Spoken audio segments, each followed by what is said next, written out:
but Y'all, we are live. What is up, Bitcoiners? You are here with the Bitcoin Magazine team. We got a lot of guys here. These are the Bitcoiners that I work with every single day to make Bitcoin Magazine possible. I'm CK. I'm the host. I make sure that the drinks flow and the conversation flows as well. This has been an insane week in Bitcoin news, an insane week in all the FUD that's kind of happening around the crypto space. And yeah, I'm excited to talk about it with these guys. So gonna just jump right into it. I'm gonna throw it over to Joe, my co-host. What is up, Joe? Yo, what up, brother? Great intro. You've really nailed the intro line. I'm drinking some Topo Chico. The last time I was on a happy hour, I drank like 11 Bush Lights, No idea what that is. and I was hurting the next day. So I'm just gonna chill on this one. Yeah, but happy to be here. It's been an insane week, brother. Not even one Bush Light. I might sneak You one. know, it's like it's 0 or 11. You can't just have like two. There's no happy medium with Bush Light. All right, word. Well, hey, before we get into introductions, let's talk about Bitcoin. Actually, no, fuck it. Let's do introductions, and then we'll talk about the conference. Who goes first? Let's send it over to Pete. What's up, Rizzo? How's it going? Yo, Pete Rizzo, editor here over at Bitcoin Magazine, editor at large at the Kraken Cryptocurrency Exchange. So yeah, if you're into open source development and you're looking for funding, hit me up on that. Otherwise, here to talk Elon, probably only Elon for the next hour and a half. No, we're talking only Bitcoin, Rizzo. Only Bitcoin. All right, There's let's go nothing to else. let's go to the real Peter. What's up, Peter Chihuahua, managing editor? Hey. How's it going? He's a little too PC for me. Yeah, this is Peter with a hard R. This is, believe it, I've been a editor at Bitcoin Magazine for a while. I write for Bitcoin Magazine. This I think is my first time on Bitcoin Magazine Happy Hour, even going back to the drinks and quarantine days. But diehard fans will remember I had my own show called Weekly Bits. It was taken off the air for reasons that we don't need to get into, and I'm just happy to be back on the live stream side of things. Let's go. Well, for better or for worse, we've been keeping you to ourselves, but excited to give you back your claim to fame and your spotlight, Peter. It's about time. Yeah, no, it is about time. All right, well, let's jump over to Mr. Nick Can't Mine. How's it going, man? Welcome back to the show. yeah, thanks for having me on. Nick, shitpost on Twitter, on Bitcoin Magazine's Twitter and my own account. I like writing articles in my free time as well for Bitcoin Magazine, and yeah, excited to be here. Nick, how about that panel you're hosting at B21, bro? Oh yeah, at Bitcoin 2021 in Miami, I'm gonna be hosting a Toxic Maximalist panel with Young Lurk, Nico, Dr. Bitcoin MD, and Alex Vetsky. I'm putting it all together behind the scenes, getting the panel like questions and discussion all ready. So it's gonna be a good one. Did you hand pick them? I did handpick them. So they pass your purity test. That's They safe passed to say. my purity test. Okay, very good, very good. Let's go. Well, I'm excited for that one, and just proud of Nick Can't Mine over here, man. You've come a long way, and just in a short year. Let's jump over to my man Dylan, BTCization. Welcome back. I feel like you've been on the show quite a bit, and you've been dropping a lot of knowledge. Guys, happy to be here. Yeah, just do financial markets and some on-chain analysis stuff for Bitcoin Magazine, and yeah, just shitpost on Twitter as well a little bit. So happy to be here. Everyone default shitposts on Twitter except for maybe Peter Chihuahua. He only work tweets. Everyone else shitposts though. All business over there. All signal. Yeah. All right. Let's jump over to my man BTC Casey. Casey, what's up, my dude? Yo, my name's Casey. I'm the editorial intern at Bitcoin Magazine right now, and I'm responsible for all the pleb and contributor content that you guys have been seeing. So we've been loving the amount we've been getting, and I've been loving working on them. So just keep those coming. Let's go. Casey is the pleb master, and his teammate, his partner in crime, is Tyler, our newest teammate. Welcome to the show. Yeah, thanks for having me. First time being here. Definitely the newest member and intern at Bitcoin Magazine right now. Been enjoying working with the plebs and Casey. So if you have any pleb content, ship it my way for sure, because we want you in the magazine. All right. Well, now that everyone's had a proper introduction, let's talk about the conference that we're all working pretty damn hard on. You know, everyone on this team, for the most part, is day in, day out Bitcoin Magazine, except for Nick, who just puts the team on his back, both on Twitter for the conference and for the magazine. But we all kind of have a hand into the conference, and we're all extremely excited. Me personally, I'm just excited to see all the Bitcoiners. I've only done one in-person interview in over a year, and I'm excited to sit down with, at least 20 or 30 Bitcoiners and record podcasts. Like, I'm going to do it like an entire quarter's worth of podcasts at the conference, and it's going to be absolutely legendary. So that's what I'm looking forward to. I was kind of hoping we could just talk to each and every one of you and just like figure out, what you're hyped for. But I'm going to send it back to Joe, since he's kind of the maestro of all these things. Shit, man. I think that it's really just nuts to think about the fact that like 110 days ago, we were planning a conference in LA, and now here we are 2 weeks out for a conference in Miami. So it's been a heroic effort. There's a lot of shit still in flight. I'm real excited that, we're starting to drip out some of these panels. I anticipate over the next 2 weeks, of course, we're going to be dripping those out consistently. So young Nick, I know you're going to have your hands full posting those, but we've got some really excited panels and discussions teed up. I think that this is going to be like not just a tech conference. This is going to be like X Games meets South by Southwest tech libertarian, like unlike anything you've ever seen before. So overall, I'm real excited just to be around Bitcoiners, because there's nothing quite like it. And there's going to be some great content, and the team, we're going to bust our ass to make sure it gets online. Awesome. All right. I'm going to send it to Chihuahua. Peter Chihuahua, what are you most excited for? I don't think I can disclose what I'm most excited for. I was wondering like how much hinting I can do. Nothing. I'm going to be, yeah, which is just an excuse. Like I couldn't think of anything. I would potentially be participating in some historic mega content. I don't think it's public consumption yet. It's so high profile and intense that part of me is worried it's not even going to happen. But if it comes through, it's going to be easily the most historic thing I've ever done in my media career. And like, I'm just mad hype on it. As far as things I can publicly disclose, you probably will catch me in the Lightning Arcade, just crushing noobs in Tony Hawk Pro Skater, and just playing Super Smash Brothers. And like, I'm supposed to be writing articles per Christian's direction. I might just make them up after the fact because I'm so into the video games. Like, I'm just going to be gaming hard, and I'm hyped. Well, we are recording all the content, so you can do your homework after the fact and report on it, 24 hours later. So that is possible. Perfect. All right. I'm going to go send it to one of the young bucks, because I mean, who here has never been to a Bitcoin conference before? We got Tyler. Tyler and Casey. Okay, let's start with Tyler. What are you hyped for, man? I'm absolutely pumped to just meet other Bitcoiners. I gotta be honest, I'm from the middle of nowhere. So in person, Dylan's the only Bitcoiner I've ever really met. So I'm excited to just like be around my kind, I guess you could say. But yeah, that's what I'm most pumped for. And then I'm just pumped to meet all the speakers too, but a lot of the pleb stuff. Yeah, man. I was going to talk about like the speakers. I can't wait to hear what they have to say. I think, speeches, people always use those to make big statements. So who knows what could be announced there.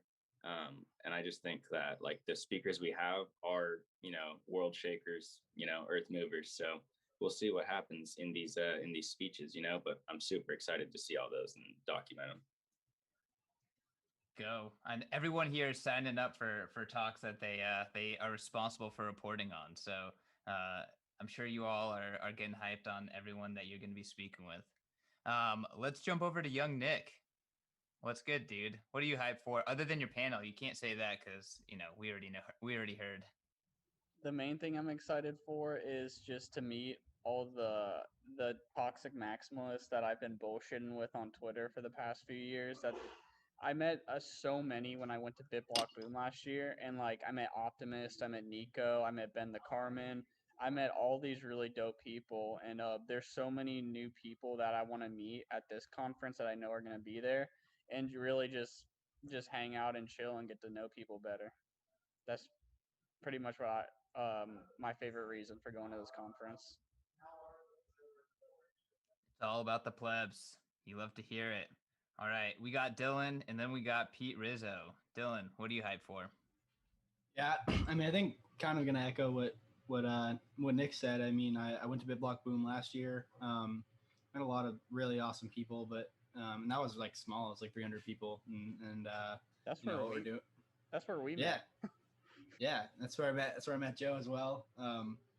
Definitely, I think in part helped me land a job. So definitely was an awesome experience, and it's going to be 30 times as large in Miami. So it's going to be madness. I think like all of the biggest names in the space are going to be there, and it's going to be a great opportunity to just have a blast in the sun. So yeah, super pumped. But I think I don't really know if I have one thing in particular I'm looking forward to. All of it. I think I'm starting to worry, like, what am I going to wear? How am I gonna really flex out there? I'm trying to think, should I get a white suit? Is this gonna be like a Miami Vice vibe? I think we should all wear white suits. I'm feeling a little bit underprepared, right? That's pastels. I don't have white suits with shorts. I don't know. We'll Christian, see. budget some matching suits for the team. I'm not. Go to Men's Warehouse. Joe, don't you have like a costume or something you promised to wear? Remind me. Yeah, I got a custom hat airbrushed. I was wanting to, maybe I'll bust it out on the stream. Tell me what it says. When you see it, you're gonna love it. All right, I'm gonna be wearing Aloha shirts all day. Only Aloha shirts. I need me a Bitcoin Aloha shirt. They exist. I'm gonna get one. It's too hot for that. Too hot for tracksuits. You can get matching trunks and Aloha shirts. That'd be cute. The YouTube chat has some big ideas in here. Yeah. Tell Clancy that over on the admin side, I'm always unfiltering. Like it's automatically blocking her, and I have to release. It's always her. I always have to allow her. She has a clean mouth. Yeah. Yeah. No, it's literally every single one. Every message. Yeah. So who hasn't gone? I think it's just Joe. Elon, it's you gotta talk time about to dunk it. on Elon. All right. You gotta talk about it. It's the elephant in the room. You know who's not going to be at the conference? It's Elon, and it's not for us not trying, but it's clear that he doesn't deserve it. I think we should get an Elon pinata. We should get an Elon pinata. Put it in the middle. Rizzo, are you angry at Elon, or are you just like smacking my head? No, I never believed that Elon. I never believed that Elon understood Bitcoin at all. And I just I remember being in Clubhouse rooms like 2 or 3 months ago. And everybody's like, "Yeah, Elon he must really understand Bitcoin. He must be at this Giga Chad level." I think Michael Saylor spoiled us all. He understands it too well, and Elon was never going to live up to the hype, and it was just a disaster waiting to happen. And we've learned again not to trust rich, awful celebrities. And yeah, I don't know. He's just casually revealing how awful his incentives are left and right. So I don't know. I think it's a spectacular flame out. It's hard not to watch right now. I can't. I've this whole time I've been on the call, I've just been watching just carnage. I don't know. But yeah, I don't know. I mean, the man clearly does not understand Bitcoin. Do you think that there's any percentage chance that it's some kind of 4D chess? No, God, no. Chess, bro. Is there any explanation or argument that's more sophisticated than my understanding? Absolutely not. Like, there's just no way. Like, I mean, I like earlier today, you know what? I was like, yeah, maybe because I like thought about it. I actually like spent a while looking up like the greater than or less than sign because I don't know math. Like I'm dumb and I don't know math. So I was like, is he saying that he's going to try to support a cryptocurrency that uses more than 1% or less than 1%? And like, is this like some sort of like trickery that I missed in his wording? And then he just today's like tweeting about working with Doge on transactions. And I was like, no, you know what? I'm not even going to bother anymore. Like it's totally ridiculous. I don't care. Elon can go make his own currency. I'm sure he will do this. I'm sure he's going to start supporting Ethereum. He'll make his own currency on it, and great. We'll get to watch this play out over a couple of years of him failing pretty miserably to beat Bitcoin's network effect. So there you go. Bring it on. Have fun. How do you poor, really Elon. feel? That was a pretty good approximation, I think. But I'm looking forward to other reactions. I just think that, yeah, I don't know. I think Elon, he's made it clear where he stands, which is in a weird stage of intellectual delusion. All right, who wants at this next? Yeah, Elon can get fucked. Yeah, like very, very so disappointing. Like he could have been such a good advocate for Bitcoin. We shouldn't have had any expectations. That's the point. The point is that Bitcoin is hard. It takes a long time to understand, and we shouldn't have jumped to conclusions that Elon had any idea what he was doing. I think we overestimated. Maybe it was on us. Maybe we should have been more proactive. I just remember he had that back and forth with Saylor on Twitter, and then well, back and forth is like it was like one line. He just said true. So I don't know. Yeah, Pete, I guess. Rizzo, let him talk. Nick, the floor is yours. If he replies, I automatically call it a back and forth. But I don't know. Saylor had that interview when someone asked him like, "Oh, did you talk to Elon Musk off camera?" And he didn't say no, but he didn't say yes. And I think everyone just jumped to conclusion that he did do that. And then when you buy 1.5 billion worth of something, you kind of expect them to understand how it works. But no, it's 2021. This is the world that world stopped existing like 10 years ago. No, absolutely not. You are allowed to be a mega billionaire who just buys things haphazardly without doing any due diligence, I guess. I think Dave Portnoy is the real star here. Let's talk about how Dave Portnoy is. He's out there today with diamond hands, still holding his one Bitcoin. Let's talk about the new champion of the world. Let's go. And I've been calling Mark Cuban a clown, but he came in with the unlikely hero tweet last night. But he's still a clown. I was very surprised, but it was still pretty clowny. Dylan, how you feeling about Elon? He's team Portnoy. He's got to do it. I mean, he can have fun staying poor. I don't know. He's the richest man in the world. Yeah, he's the richest cantillionaire in the world. Have Bitcoin fun. is direct opposition to that. Somebody needs to tweet. Have fun staying the richest person in the world. In dollars. Hard caveat. I mean, he probably has a bag of Bitcoin, but no, I mean, like Elon's a clown. He's just like a memer. I mean, I think there's something up there with him, like mentally or whatnot. He also has made his entire net worth. I mean, he's a genius. He's like, obviously, right? Like, we're not taking that away from him. But at least with Tesla, I mean, he's made his almost his entire wealth. He had PayPal and all that stuff, but he's made his entire wealth off government subsidies and carbon credits and all this junk, right? So I was saying when he first bought, I was like, wow, it's kind of a boss move to buy like, anti-state money, like anti-state hard money when you're making billions of dollars of profit. Like Tesla's only profitable because of the subsidy.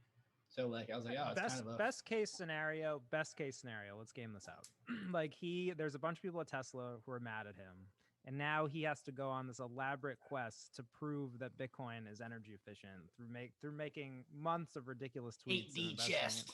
And investing in research to disprove those people. That's best case scenario.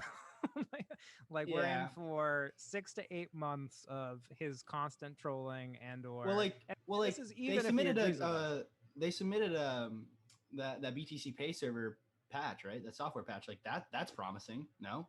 And so, like, I mean, he did that, and then You know, I think it's just possible that it did. I agree with you. That seemed like a good sign. And then I don't. And the whole thing where it's like, oh, you know, we're not gonna accept Bitcoin anymore because it wastes energy, but we're gonna hold our Bitcoin. Like, let me ask something. So, what about when they sold Bitcoin and Musk was like, this was just to test liquidity? That was last week, wasn't it? That was literally just to get their earnings number to beat. Yeah. That's it. Just to Pete Rizzo's point, I just felt like I didn't see it coming at all. He is into space. He launched, he made a flamethrower. He seemed like he got it. Like, you know, he was one of us. And it just came out of left field that he shitcoined so hard, so fast. Yeah, you hurt, man. I hear your point, you know, don't trust billionaires and Bitcoin's hard and we shouldn't be surprised, but I shouldn't have let my heart open just for it to be. I think it's a bad on us, right? Like, I think we accepted him too much, right? I think you have to go through the fail process. I'm going to bring it back to Portnoy. Portnoy went through the pain and he came back. See, I think that's the key. It's that Elon has experienced no pain. He's weak hands. He can't help it. He has to go through the tribulations, right? So I think that maybe he's just a little bit earlier in his curve. He might also just be overly confident. He's like, look at me, I'm pumping Doge to the moon, like da da da da da. Oh, can send 100%. I can send Bitcoin down to zero and then buy the dip and whatever. I'm the man. So the market is going to need to punish him. He's kind of an egomaniac. Like, he loves manipulating markets. He said funding secured at 420, and then Tesla was pumping before the stock split. So right now Tesla post stock split is trading at 600-700. It would be 2,800, but when Tesla was 700, which was 3 or 4x past its all-time high, he said Tesla's stock price is too high, in my opinion. It's this is Bitcoin versus the world's richest man. This is the next 6 months. Bitcoin takes on. So he's kind of an egomaniac. Honestly, I love it. Iron Man. Fuck him. Bitcoin's gonna win. You cannot beat Bitcoin. He was on some podcast saying. Early on, saying that he thinks that the most unlikely scenario will win, talking about when he was asked about Dogecoin. So, I mean, back to Dylan's point, the man loves manipulating markets. He fucking masterclass manipulated. He wrecked some leverage longs the past 24 hours. I think that he's such an egomaniac, and he gets off at seeing the numbers move on his single tweets and shit like this. It's quite disgusting. Well, when he tweets out that he bought more Bitcoin tomorrow, you guys are going to have to rewind. We're going to have to do this whole thing again. So you got to be really careful, you know. Not ready to love again, Pete. I'm going to be guarded this time. So here's what does Elon do to get back in? What does he do to get back in? How does he win you back? Oh, sorry.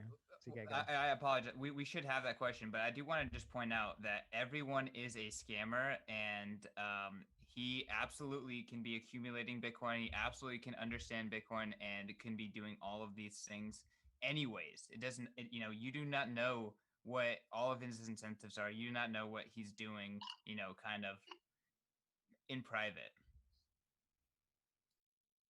Back to the Pete's. What would he have to do to win your heart?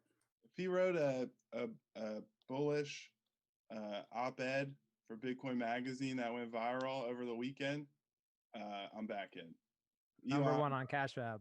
Yeah, Elon, you got to get us that top spot on Cash App. We got to get the Bitcoin Magazine feed into the Tesla dashboard. Yeah. Launch the Bitcoin Magazine feed into space on one of your rockets, and I'm back in.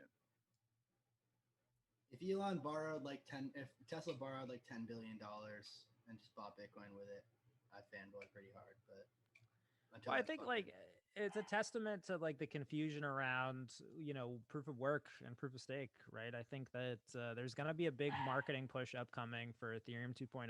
There's going to be a big marketing push around staking in general. I think this is something that we're going to have to figure out a way around. It just seems like this was a logical attack vector. If it's looking at a weather pattern, there's a hot and a cold front. It was Bitcoin's coming up. You got all these kind of other cryptocurrencies claiming these advances. So I just think maybe this is the big showdown for this cycle, right? Maybe this is the head-to-head matchup. 100% agree. I think the central bank or like the banking class is going to champion ETH really, really, really hard. You know, it's just like 100%. There's a 70% pre-mine, proof of stake. The validators are like you have to have 32 ETH or something to validate the chain. All of the and just proof of stake incentivizes like all of these, just to use big custodians. No one can run a node. And then, all of the people that hold the biggest positions have the biggest staking power, have the biggest control over the chain. So what would you rather have as Goldman or JP Morgan or whatever when you're used to 100 years, a century of basically having the Fed at your back? You're gonna want something that you can manipulate. So they're definitely gonna the JP Morgan statement yesterday was perfect. It's expect more of that. They're gonna pump ETH so hard. I wanna push it to some of the folks who haven't been chatting so much. Casey, what's your take?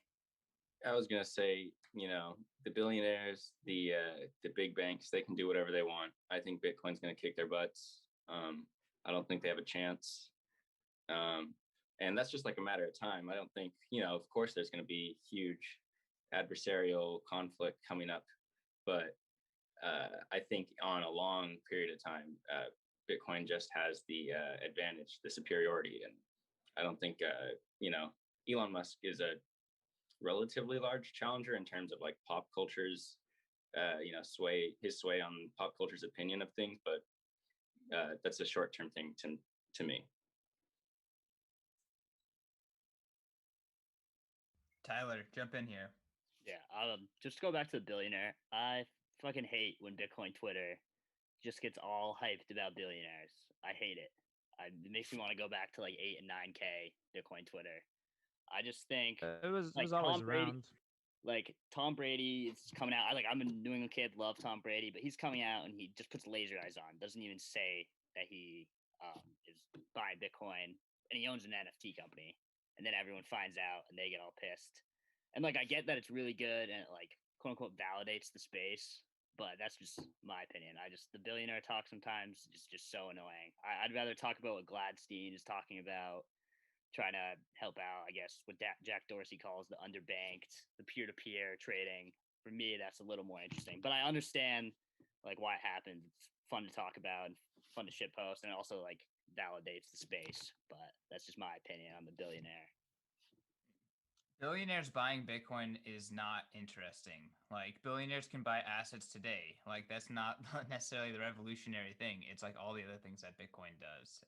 And that's what can't be replaced, right? They can pump ETH to the moon, but guess what? No Nigerian is using that shit. I guarantee it. But I'll just throw out that, I was never hyped that Elon Musk came out and was like, yo, I bought some Bitcoin. It was cool to me that Tesla was holding Bitcoin on its corporate treasury. I think partially for the reasons Tyler's saying, it was just a cool signal, but also it's interesting to see private enterprise defer to a better matrix. Yeah. No, I actually think the private enterprise is really cool, except for a company like Palantir. I didn't like that CIA front, but anyway, wouldn't it be cool if the CIA started a Bitcoin standard, Tyler?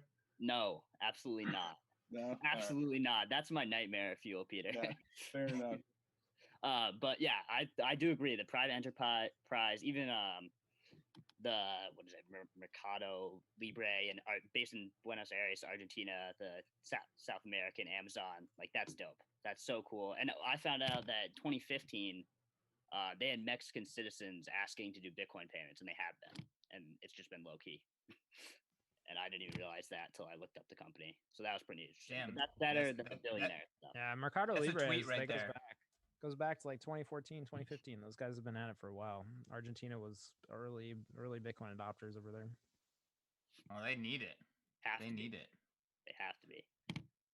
And I mean, we're going to talk about this more, but whenever someone in the West is like, Bitcoin has no use case, and then I look at the people in Nigeria that I pay to work for us, and there would be literally zero way for us to work with them if it wasn't for Bitcoin, I just laugh because they've never used it. They have no idea what it's like. And guess what? We get a competitive advantage because of it, because we use Bitcoin and we have access to this permissionless workforce, all these people around the world who value Bitcoin and will accept it. Not to mention the Oh, yeah.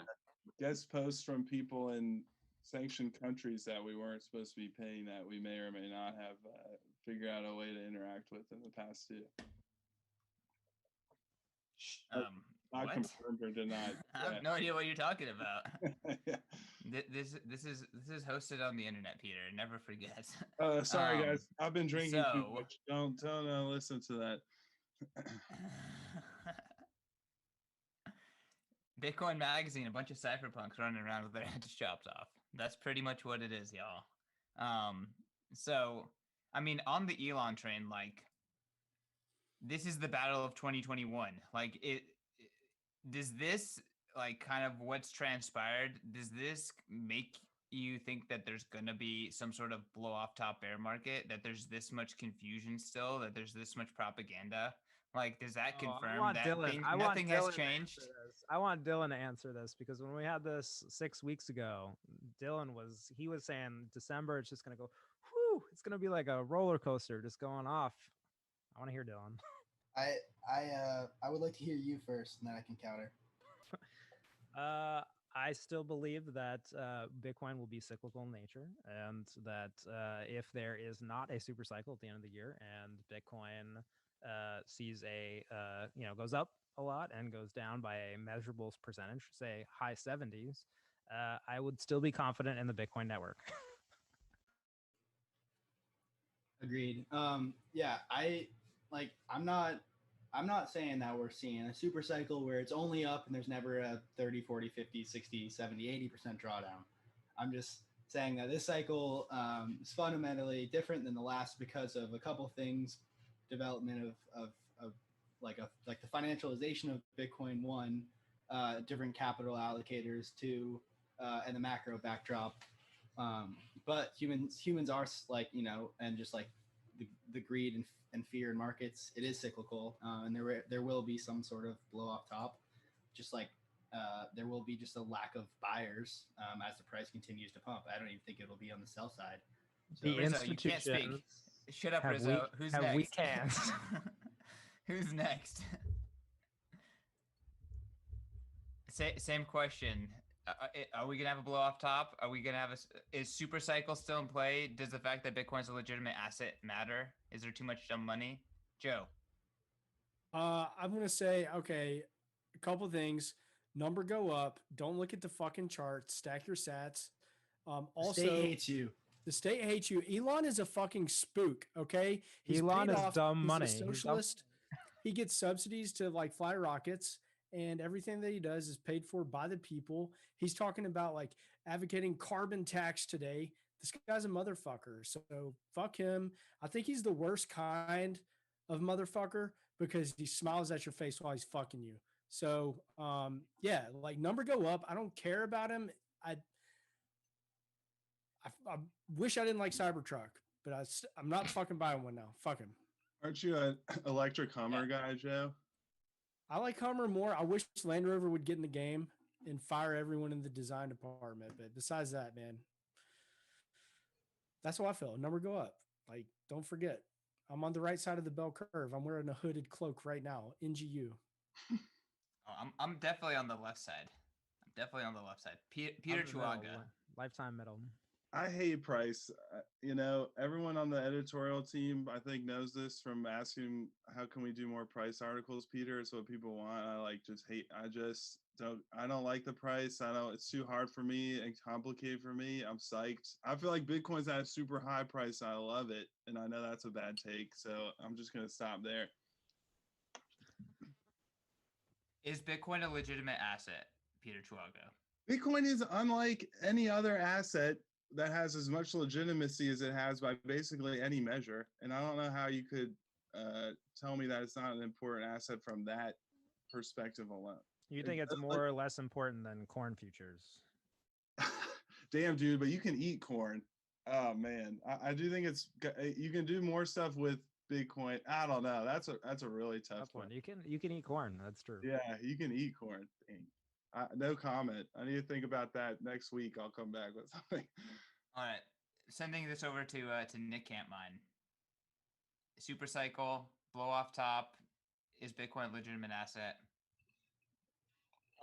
Rizzo's gonna hate what I have to say, but 100%. I don't know. I'm a bulltard.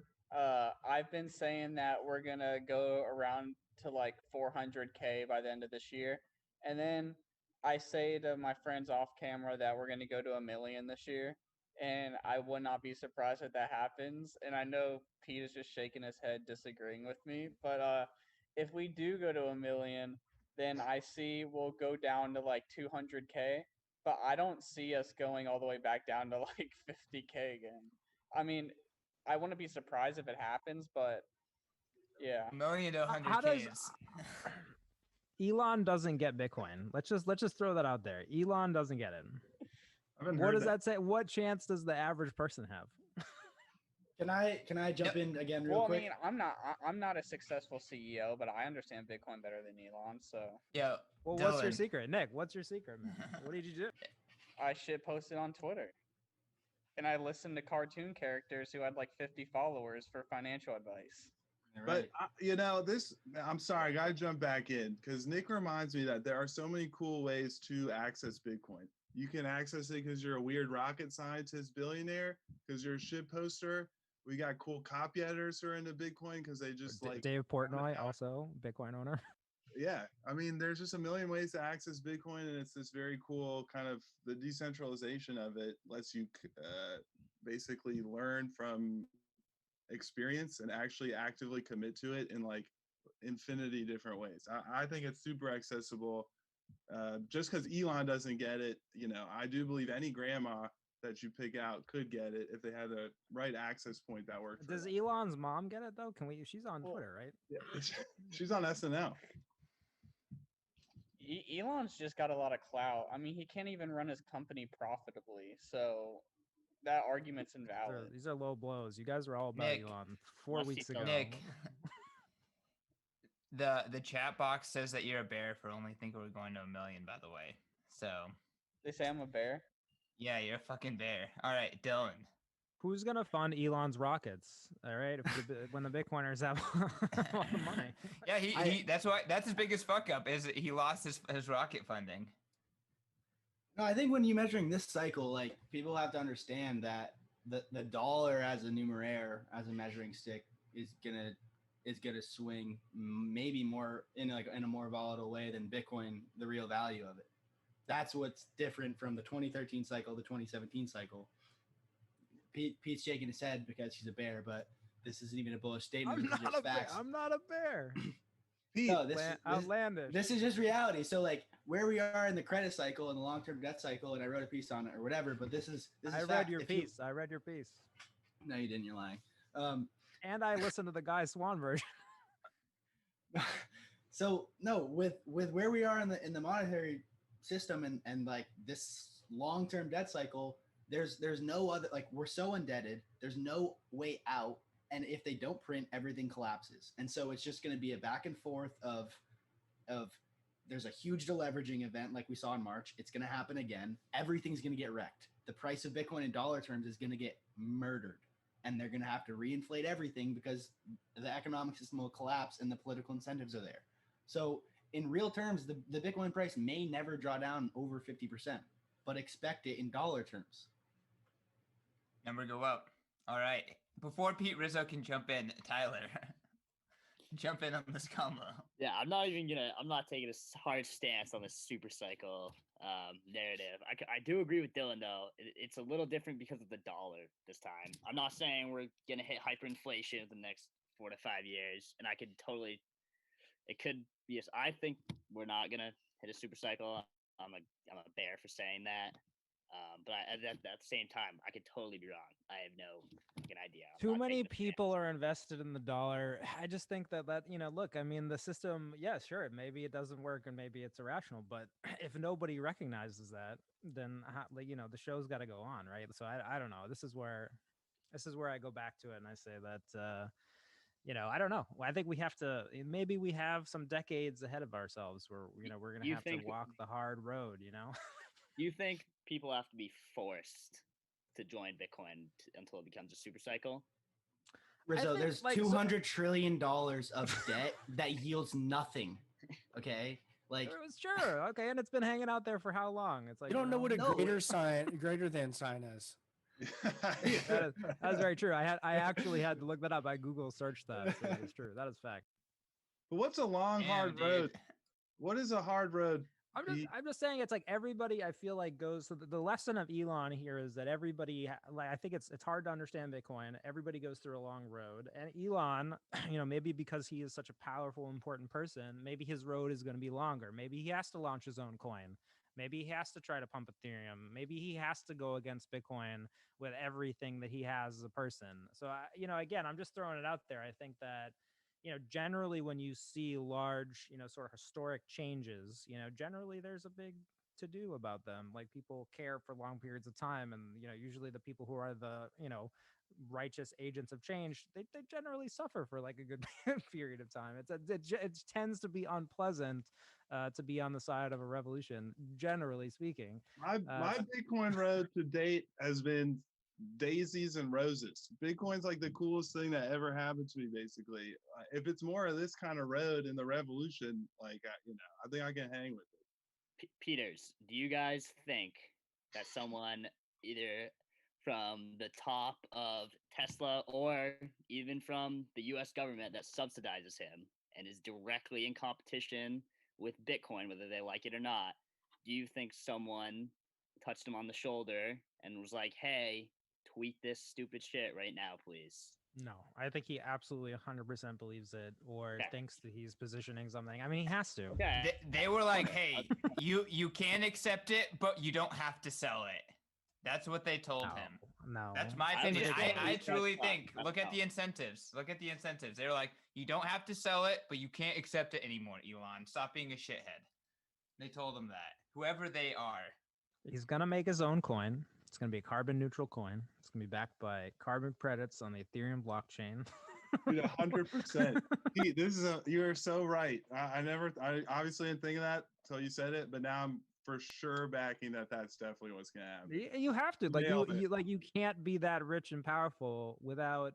Are you going to be the guy who, all right, so you're Elon, you're in history, right? You're going to go take us to Mars. Are you going to let Bitcoin change the monetary system without you doing something about it?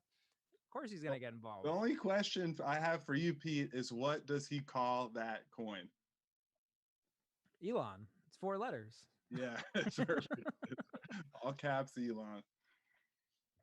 God, that would be the most fucking ridiculous thing ever. He comes out with a coin named after himself. Okay, Casey. Of course, why wouldn't you? Why wouldn't you?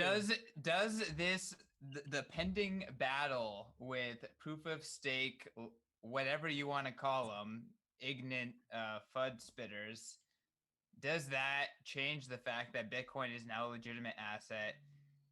How does that impact how you see this cycle playing out? Is there a cycle? Is there a super cycle? You know the questions. Elon destroyed the cycle.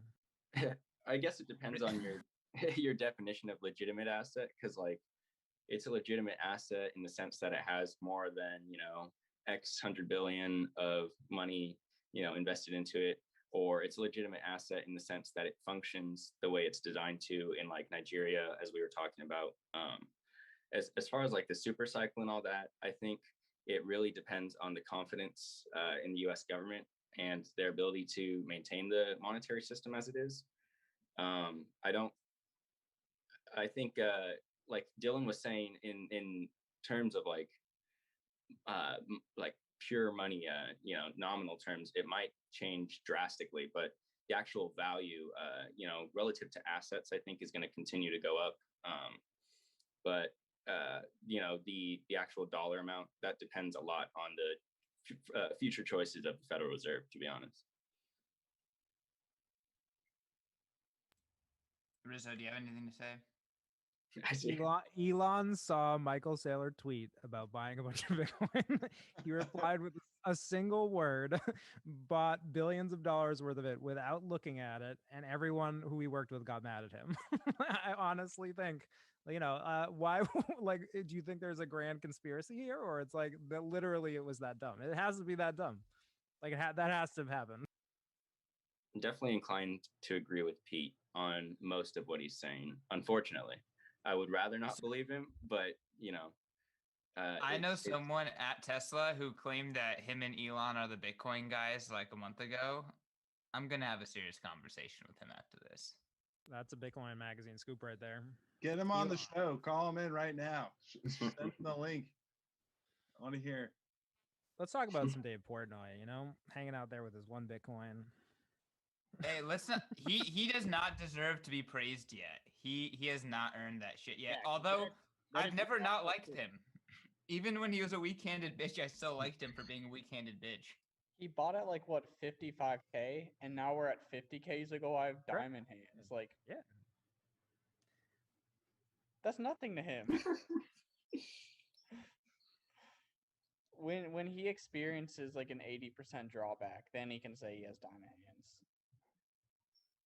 But that wasn't happening. No one can ever have diamond hands again. It's a super cycle.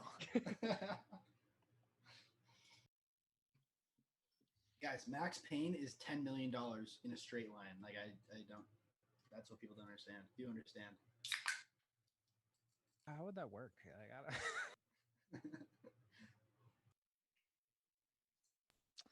Yeah. Well, Dylan, explain that.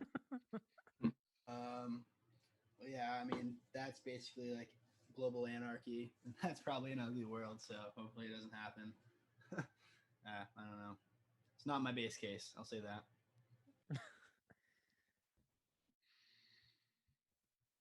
I'm no longer laughing about Elon. I've settled down. What's the next topic? So what's it going to take for us to accept Dave Portnoy? Buying more Bitcoin. I mean, I think adding it to Penn's balance sheet. As long as he's subtweeting Elon about how he still owns Bitcoin and he's better than Elon, I'll settle for that. I'm with that. You're basically one meme away from me liking you. Whatever your latest meme is, if it's right, you're good. As soon as you flip that, you're dead to me. And I feel like I'm just open to you memeing and being cool again, Are you trying to say that like Elon could meme his way into being cool again? I know this directly contradicts what I said 10 minutes ago, but I'm going to say yes. I'm ready to love Elon again. Let's just say Elon. Let's just say, all right, let's just say if Elon comes to Bitcoin 2021, let's just say he decides that he wants to come tomorrow. Are you going to give him a main stage spot? Are you giving Elon the keynote? Yeah, I'm going to demand an apology. Fuck that guy. If you talk about tomorrow. Bitcoin Core, you're welcome. And if you got enough draw that you fill up a big ass room, then you need the main stage. So that sounds like a yes. It sounds like you would like him to come to your conference. All right, let's go to Joe. Same question. I think you know where I stand. Like, I don't get to pick who comes to our conference. I don't think me or Nick have that authority for good reason. So it would take a lot. I'd rather hear Portnoy at this point. That's the barometer. I've memed Portnoy back in this conversation. I'm willing to accept anyone back if they make a formal apology to Bitcoin. That's all it takes. What does that look like? You humble yourself and you just say, I was wrong. I'm accumulating Bitcoin and I'm a sat-stacking humble pleb. That's all it takes. And you're back in the open arms of me. Has anyone actually ever done that? Yeah, Wences Caceres standard. Wences Caceres, and I forget who else does there was a small contingent of the Segwit 2X crowd. They wrote a written apology. They should be remembered for that. I feel like memeing is the apology. That's what I meant, basically. No, that's just cheap clout chasing on Twitter. That's the way to do it in Bitcoin, as far as apologies. I think the worst thing about this is going to move the mainstream narrative back to the proof of work issue. And I think, I just see that this is going to be the thing for the next 6 months. I mean, how many more articles can we write about, Bitcoin being energy efficient? I just don't know what else we can do at this point. Well, so the problem is that if I put a long string of articles about how Bitcoin's energy efficient, and then people are like, oh, do you have a source that's not Bitcoin Magazine? I'm like, yeah, I do, but fuck you. I'm going to show my own shit. But it doesn't even matter anymore because apparently if you have Bitcoin in the name, you're just too biased to have an opinion. That's kind of fair. Hirashard had a solid tweet. He said, or I guess Bitcoin is saving had a good tweet yesterday. Said, this is your first Bitcoin bull market. You might be starting to understand the toxicity. It's the same FUD over and over. It never ends. It just gets recycled. It can get tiresome providing a substantial rebuttal every time. It gets easier and easier to just reply, have fun staying poor. It's true. The politicians want you to be poor. That's a fact. There's no question about how that many in my mind. cycles do you want to waste arguing? I mean, if you've done the work and you understand it and you've come to terms with that, they can buy Bitcoin at a higher price. I've actually I've always wanted to ask Nick Hoffman this question, which is like, if you could maybe divvy it up by percentage or how much you care or something about being positive about Bitcoin versus being negative about everyone who doesn't understand Bitcoin. And then within that's probably people who are actively attacking Bitcoin. Like, how do you divvy up like where you want to spend your energy?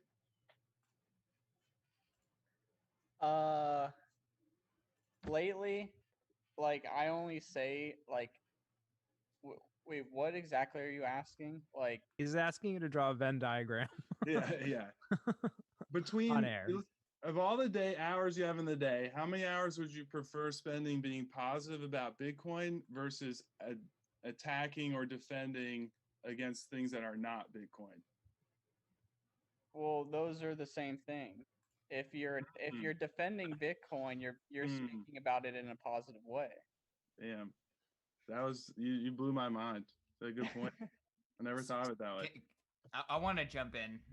I personally think that Bitcoiners need to stop being defensive, and that Bitcoiners need to start being need to be on the offensive.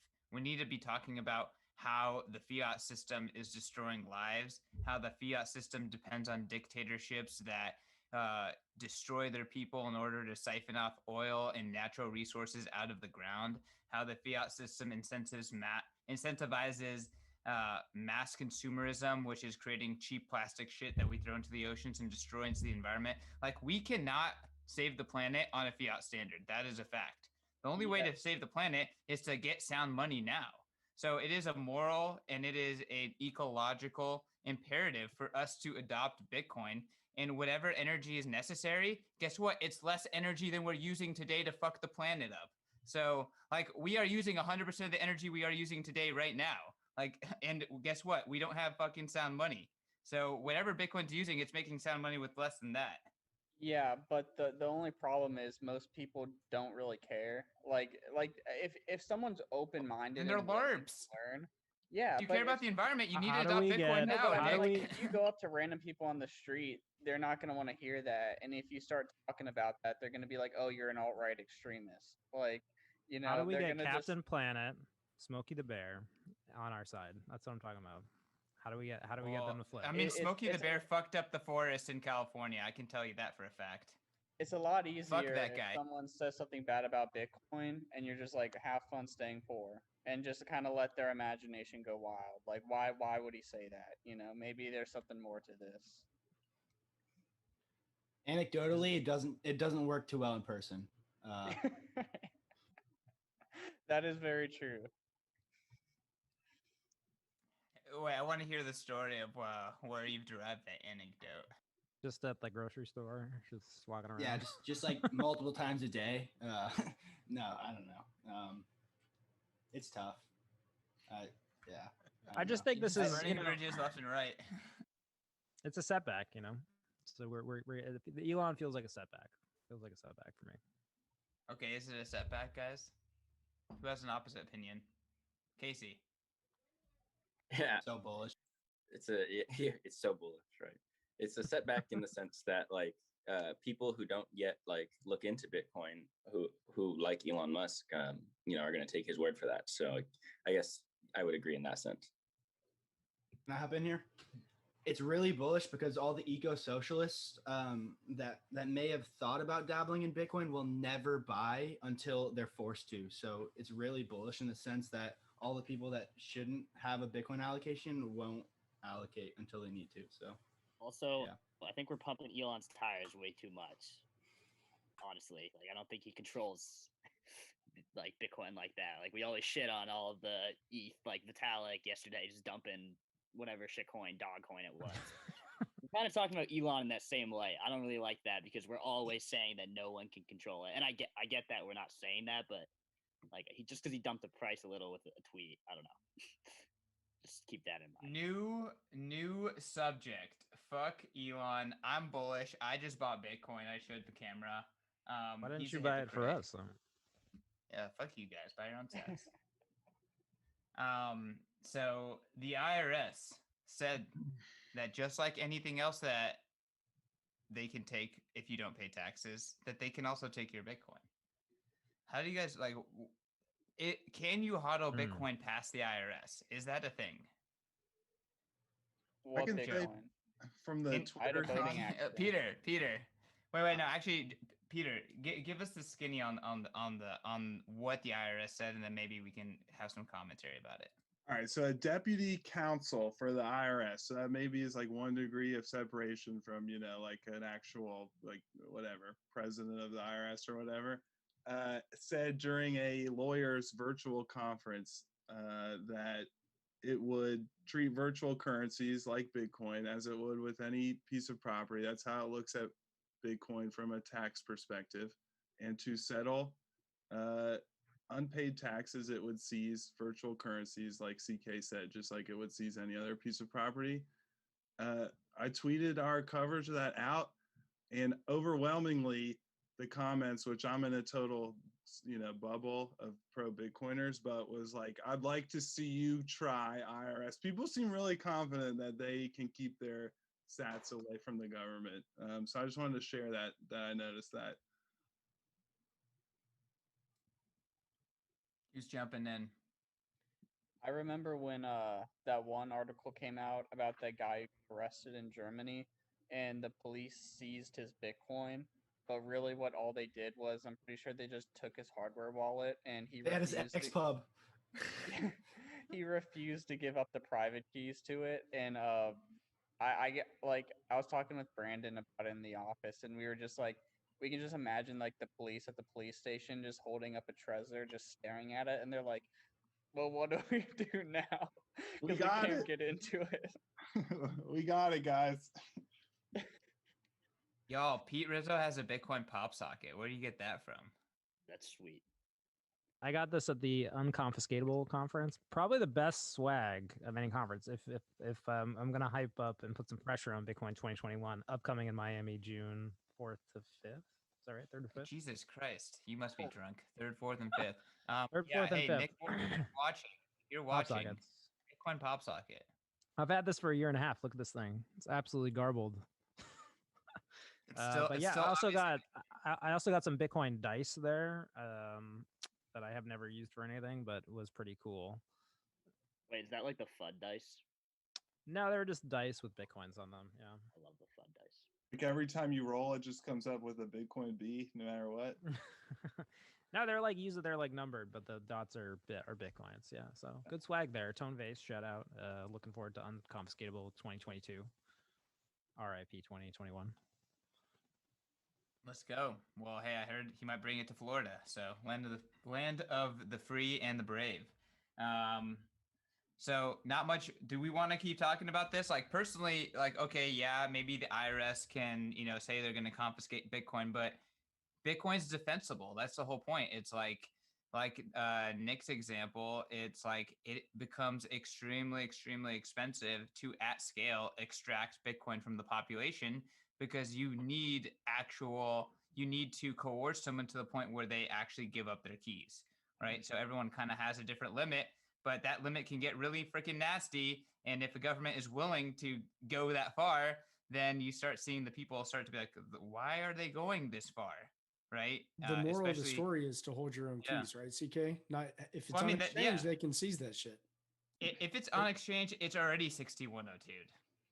Can we talk about how bullshit it is that the government inflates away everybody's savings, forces everybody out on the risk curve to allocate into equities, bonds, whatever the hell else, Doge, crypto, I mean, we're all buying Bitcoin with no plan to sell, but basically forcing everybody to do anything but save dollars, and then tax the gains that they make that are artificially pumped by inflating the money supply. So what's the solution there?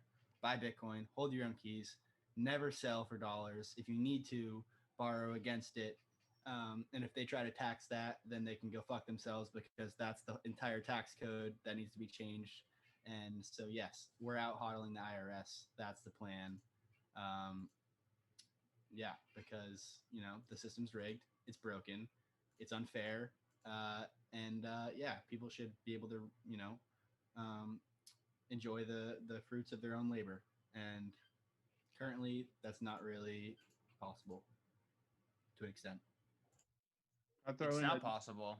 And then there's a trend where like Hungary or Japan or Puerto Rico or whatever are vying to be the place that does that, you know, the least.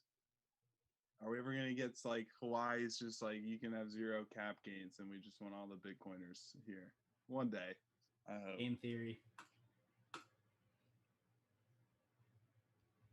Well, I mean, talking about states, I truly do feel like once again America shows why it's great, and that's states' rights, and that's the fact that there's state competition, and Florida can bully California into opening up because hey, they're allowing freedom and their people are fine. But let's stay on this route. Let's talk about holding your keys. Like, I mean, Joe, the state hates you. Like, you got to hold your own keys. What's your take here? Like, from a high level, I mean, you shouldn't be surprised, right?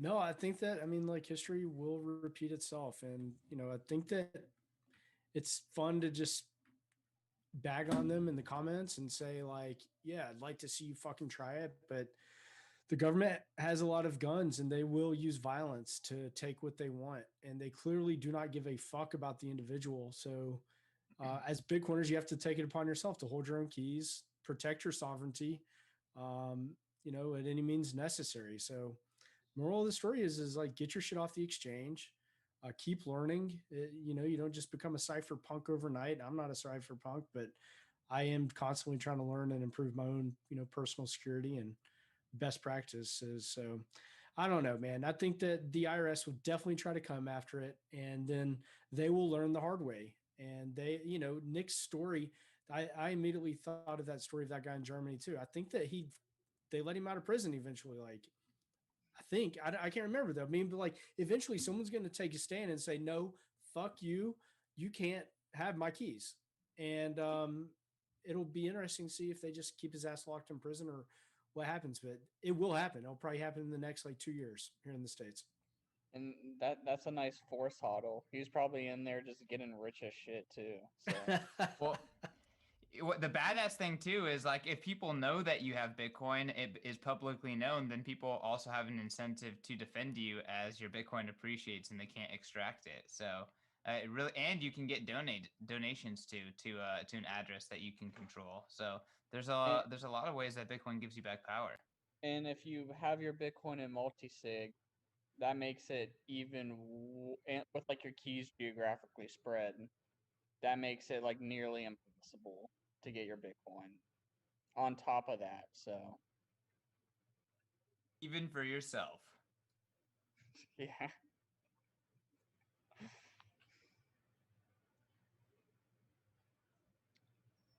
Lost my Should we Bitcoin. jump to it?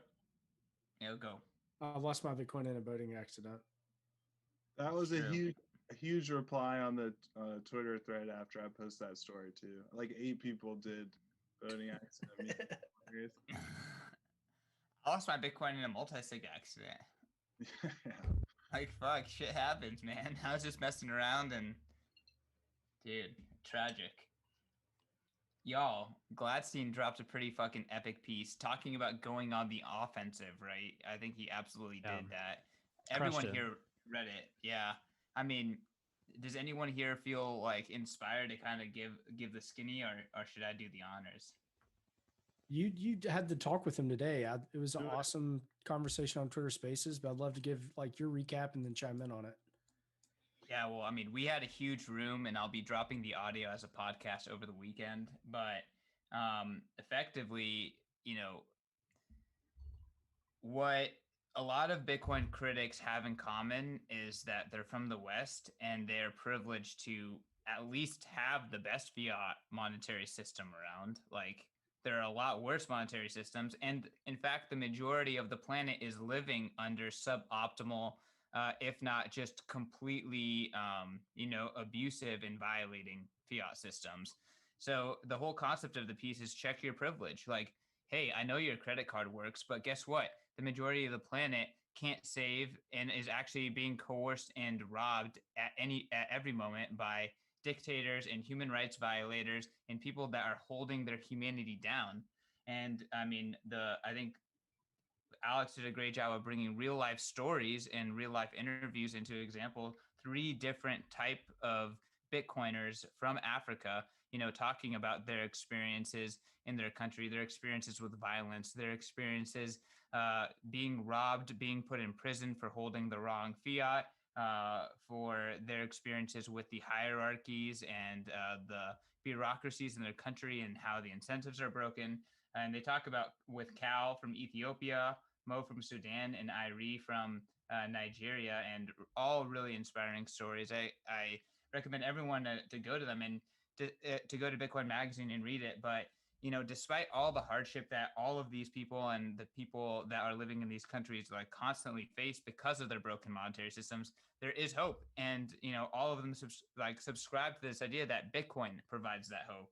And it's really beautiful to see that Bitcoin, this system that, as Michael Saylor aptly described, uses 1/4 of 1% of all the wasted energy on Earth, and that system has the potential to bank every single person of the 80% of the world that doesn't have access to a working financial system.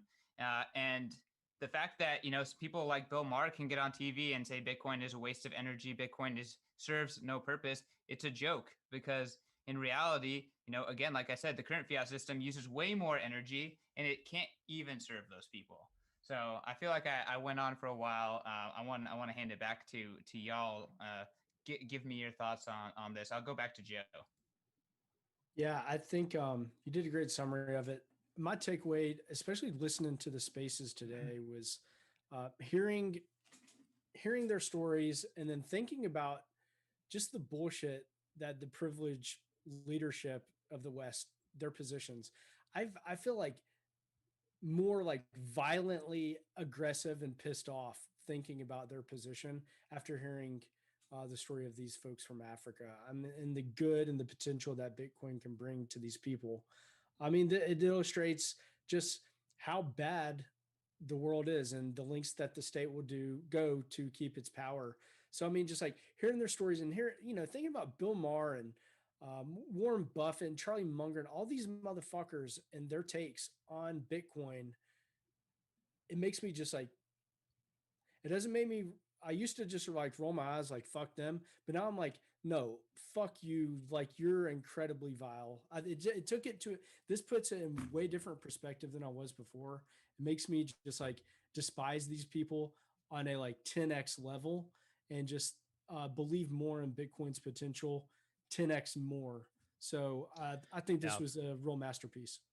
Yeah, I think what's amazing to me is, and I get this specifically out of Alex Gladstein's writing, is the more I learn about Bitcoin, the more it makes obvious that like a lot of problems that I thought about in the world before, and like I never knew what the solution was, or they never really made sense. Like, so, his previous article, which kind of goes into the petrodollar system and the Iraq war, right? Like that's something in college, like a lot of my friends, like there's something we just knew was like wrong. Like the situation was just like, how would you possibly end up in a situation where you're in, kind of wars in the Middle East? And I think like what's interesting is, I think, particularly with Alex's writing, is I think he kind of delves into and is able to expose that, like, yeah, some of these like deep problems in the world that I think are like obvious to most people, like in their daily lives, right? That or that I've thought about this before, or had some conversation with some friend where this has been brought up, right? Like I've had the thought before that, the United States and the Western world seems to live in a state where, we're subjugating a lot of these other countries through our economic system. And I think Bitcoin is the first time where it's like all these kind of like pieces of things that I've kind of thought over the years, get tied together. And I think Gladstein really brings that out. I think I wondered for a long time whether that was kind of like a mirage thing, right? Where you spend too long looking at something and it just ends up kind of consuming everything. But yeah, I mean, I think it gives you a lot of confidence. I think that, some of these like deep problems within the global system, are actually linked to the financial system, and like, why wouldn't they be? Like, I mean, that's how the thing that actually controls everything.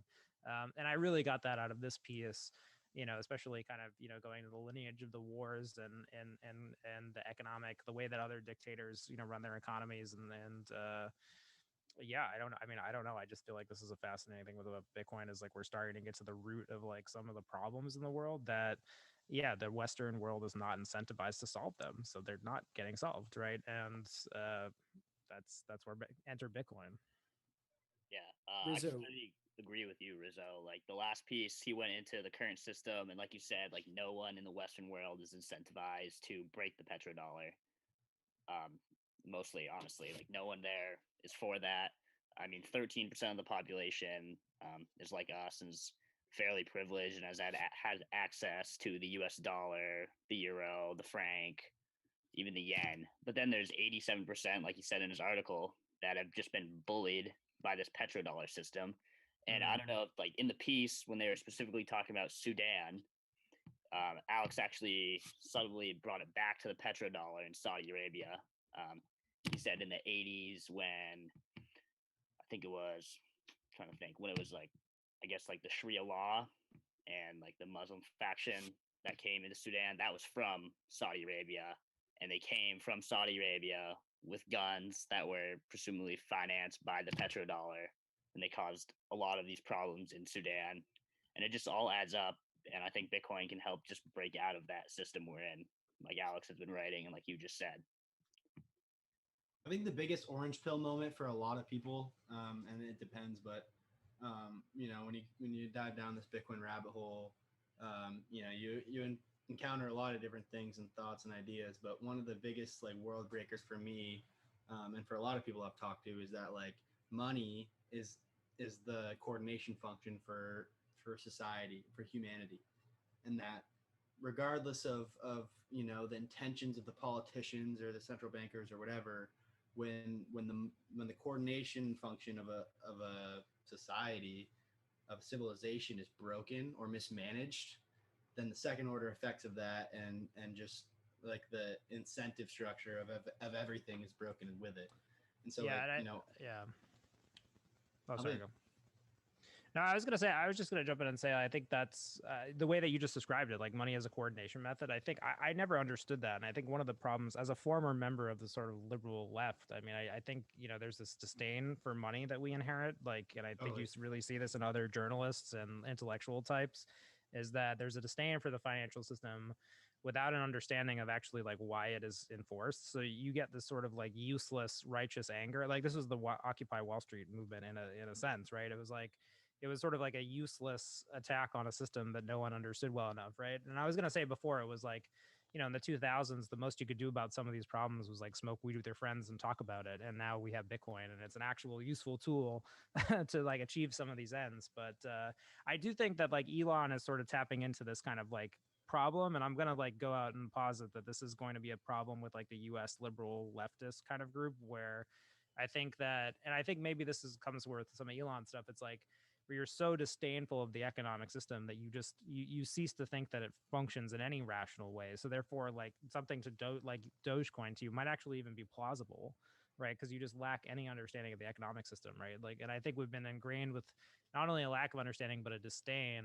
And like, yeah, if you layer that on top of not understanding Bitcoin, it's like, good God, like what is going to happen at that point? I mean, the reality is that the majority of people in the world are completely ignorant to how this is working. And in fact, their brains are wired in order to see the world in a way where Bitcoin is completely and totally unintuitive to them. Getting from where we are now to hyper Bitcoinization, where everyone rewires their brain to think in sats, is going to be an incredible, painful process. And there's going to be an enormous amount of confusion between now and then. And to add on top of that, lots and lots and lots of shitcoiners are going to get rich and get wrecked between here and there. So way richer than you and way more wrecked than you at the same time. So yeah, that's why the that's way of another most reason- pain. The way of most pain is the way we're gonna go. Like, if you can Yeah, imagine the way that is 100%. going to wreck the maximum amount of people, that is the way. That is the way Yes. that we will be going. This guy's talking my style now. Love it. 100%. Yeah, I think it's just gonna be. I think it's just gonna get so much more weird and wrong before it gets better, right? Like, I think this is just a lesson of any system that's in its final stages of collapse. Is it's just like, if you. You know what I was thinking? It's like, okay, hear me out on this. You know the movie Ghostbusters? It's like, at the end, it's the Stay Puft Marshmallow Man, right? It's the thing that's like so ridiculous and so unconceivable. It's like this thing from your childhood. This has been morphed into this disgusting monster that is like destroying the city. I think like that's the ending I expect for Bitcoin. I expect the Stay Puft Marshmallow Man ending, and I think that whatever your equivalent of that, of like how weird and wrong the world is gonna get, and the Bitcoiners were the Ghostbusters, right? We just have to sit there and shoot the thing, right? But I think it's gonna get that bad. Like it'll be that divorced from any plausible reality. It's so weird that I was gonna say it's so weird that the social justice hot take now is like Bitcoin's boiling the ocean, but that this element that Gladstein's articulating here, that it can bank unbanked people, is like something that doesn't seem to be catching on more quickly. Like, I wanted to say, Christian, it's really shouldn't be that challenging of a road. Like it's not that this article, if you just spent the 15 minutes to read this, it would make a really compelling case to a lot of people that Bitcoin is super important and a great, road to the future. But I just can't understand what the sticking points are. Why people stop at like it's boiling the ocean and they can't invest like even a little bit of time to get to this level of like banking unbanked people's words. Because they're in fiat world, dude. They're fiat zombies. You're a zombie. And 80 million people are going to read the Elon tweet. Like it's but maybe 1 billion people are going to read the Elon tweet. Who knows how many people that guy reaches? Here's the reality: the sheeple will be the most fierce Bitcoin maximalists in the future. They will also resist it the hardest. Like the thing that will submit Bitcoin forever are the sheeple that will resist it to the death. Like seriously, it's the same people that we need to get across the bridge. I think 99.9 or 99% of the population will never understand Bitcoin. Oh, whoa, hot off the press. Hold on. Jackson Palmer just tweeted, creator of Dogecoin. He said, reminder, Elon Musk is and always will be a self-absorbed grifter. Oh! Peter loves that. The Pete's are loving this. All right, I had to get that out there. Jackson Palmer. Let me see if that's a real tweet. Somebody quote tweeted it. It is a real tweet. It is a real tweet. Oh, I retweeted it and I think he deleted it just to preserve it. Well, it's screenshotted, motherfucker. So spicy. Oh, it says tweets are protected. Yeah, I mean, well, Jackson was always. Yeah, I like Jackson. I'll throw it in his Slack. Loves that. I knew I needed a fucking screenshot that as soon as I saw it. When you're on Bitcoin Twitter long enough, you know when you. Yeah, of course. All right, let's get that out on Bitcoin Magazine. So let's get that out. Telling it like it is. Telling it like it is. All right, it's in Content Kings. Let's go. So I think it goes to Nick for approval now. You're going to see Bitcoin Magazine Twitter in action. In action. Twitter by committee. Yeah, I like that though. That makes me, that gives me a good, feeling there. Juice this one, Nick. Juice it up. What should?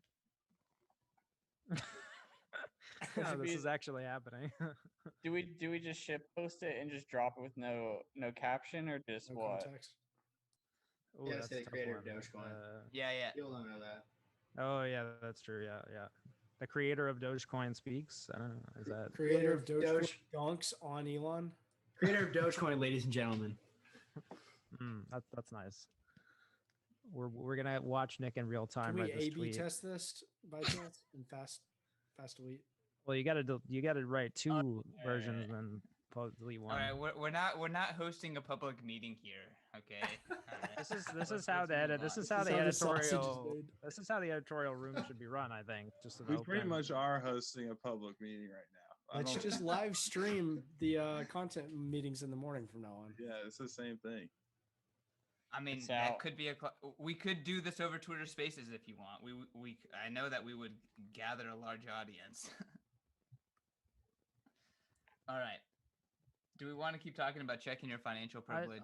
I think it would be funny at some point if Alex Gladstein changed his name to Alex Madstein. He needs like a right moment for it, like where he gets mad. Like, I don't know. I just feel like this is like there's a nice like Twitter moment there. Maybe I should somewhat. This is a total non sequitur. I know this doesn't matter to anyone, but I think there's a moment. There's a moment for that. I don't know what it is. That tweet's gonna pop off. Wait, that was the creator of Dogecoin, right? Yes. Yeah. Okay. Engagement tweets. Alex Madstein. Alex Madstein. But honestly, this was such an incredible piece by Alex. And again, like what I said, the key here is the framing. The framing is everything. We're not, Bitcoin is good for people. Bitcoin enables people to get jobs. Like, no, the fiat system deprives people, and Bitcoin is their only chance. Like, Bitcoin is here to save the world. And yeah, we got to play offense, because guess what? Their system takes up shitloads of energy.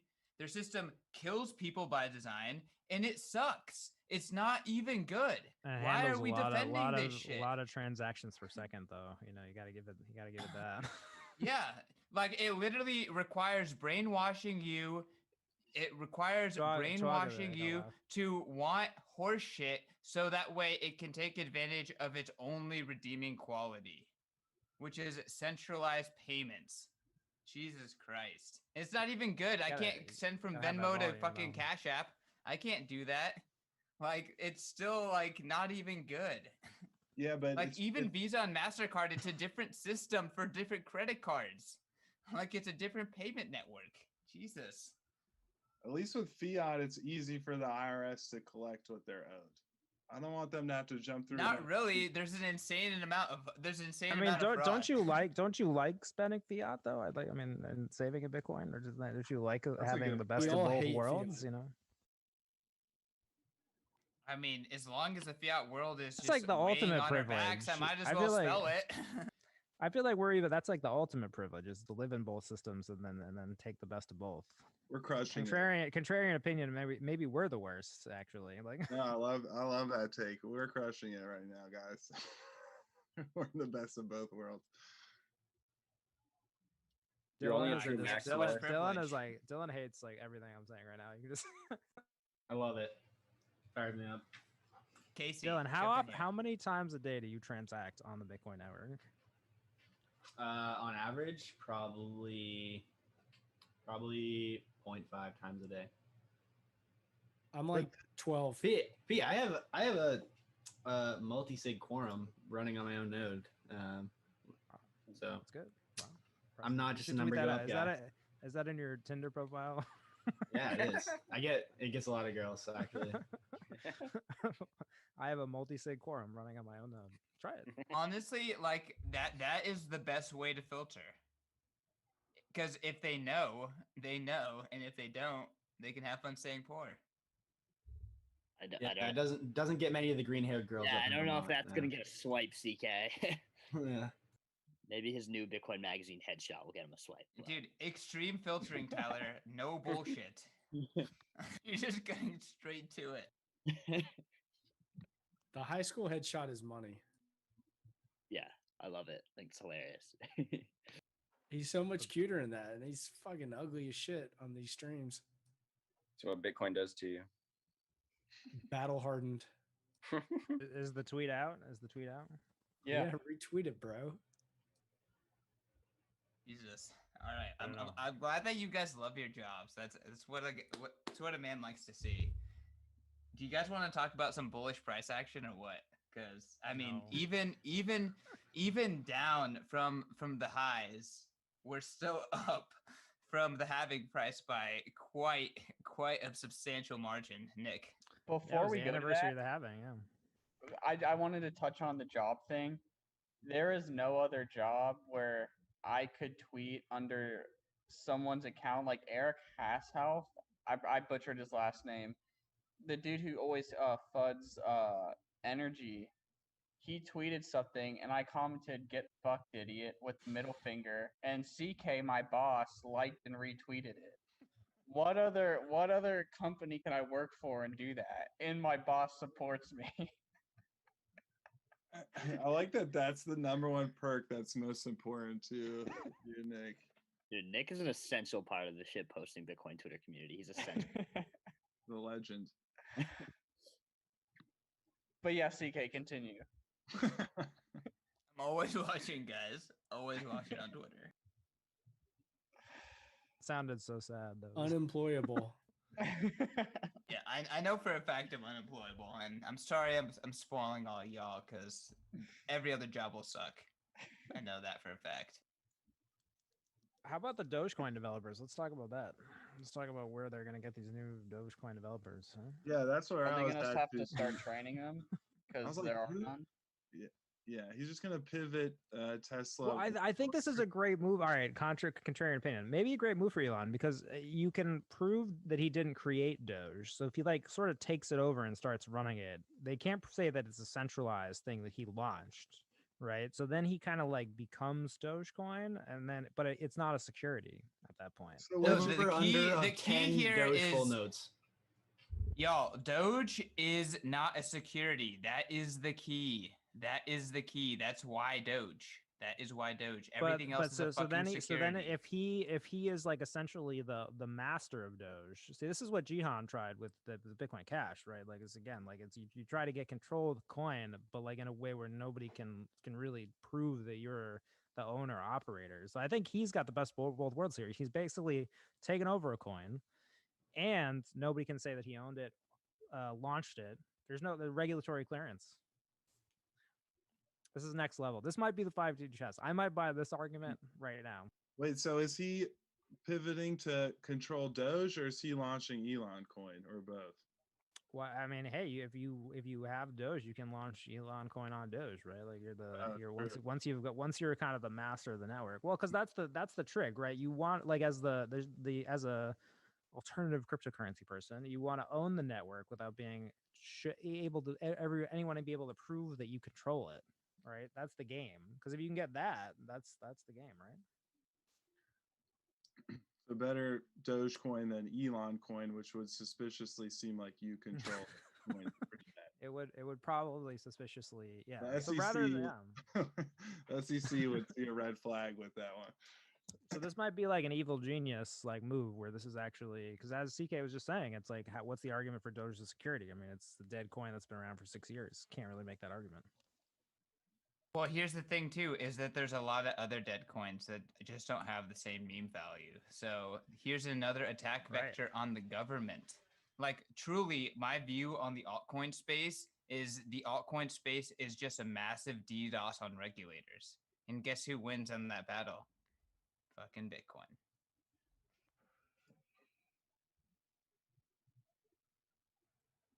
The game is just starting to get played out, y'all. The smartest people have yet to enter the game. It's about to get fucking clowny. Do you mean that last statement in the sense that like other altcoins and cryptos are distractions essentially, like they're just overwhelming the system? The system can only handle so much shit. How many ICOs were actually prosecuted? Like ICOs is the most explicit and just obvious securities fraud ever.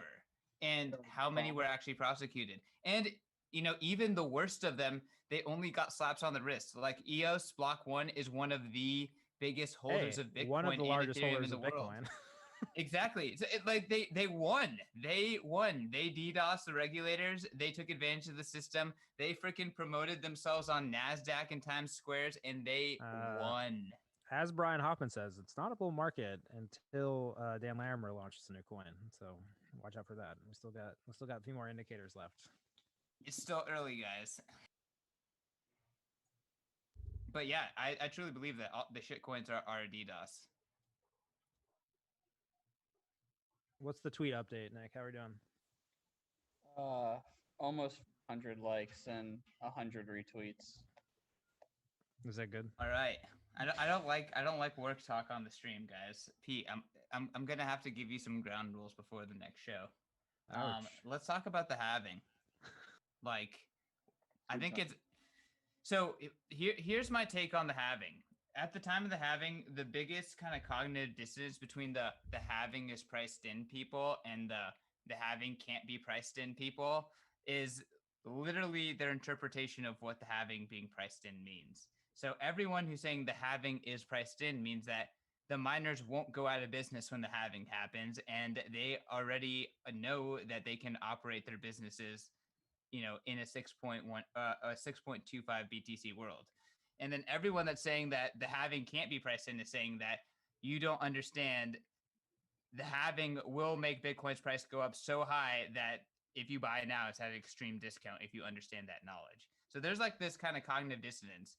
But the reality is that no fucking way was the halving priced in, because if you knew the halving was happening and you knew that Bitcoin was going to go to 50K when it was under 10K at the time of the halving, like that is an obvious buy. There's no way that as someone who's saying the halving is priced in could be, from an investment perspective, in any way justified, because clearly the effect of the halving was the price went way fucking up.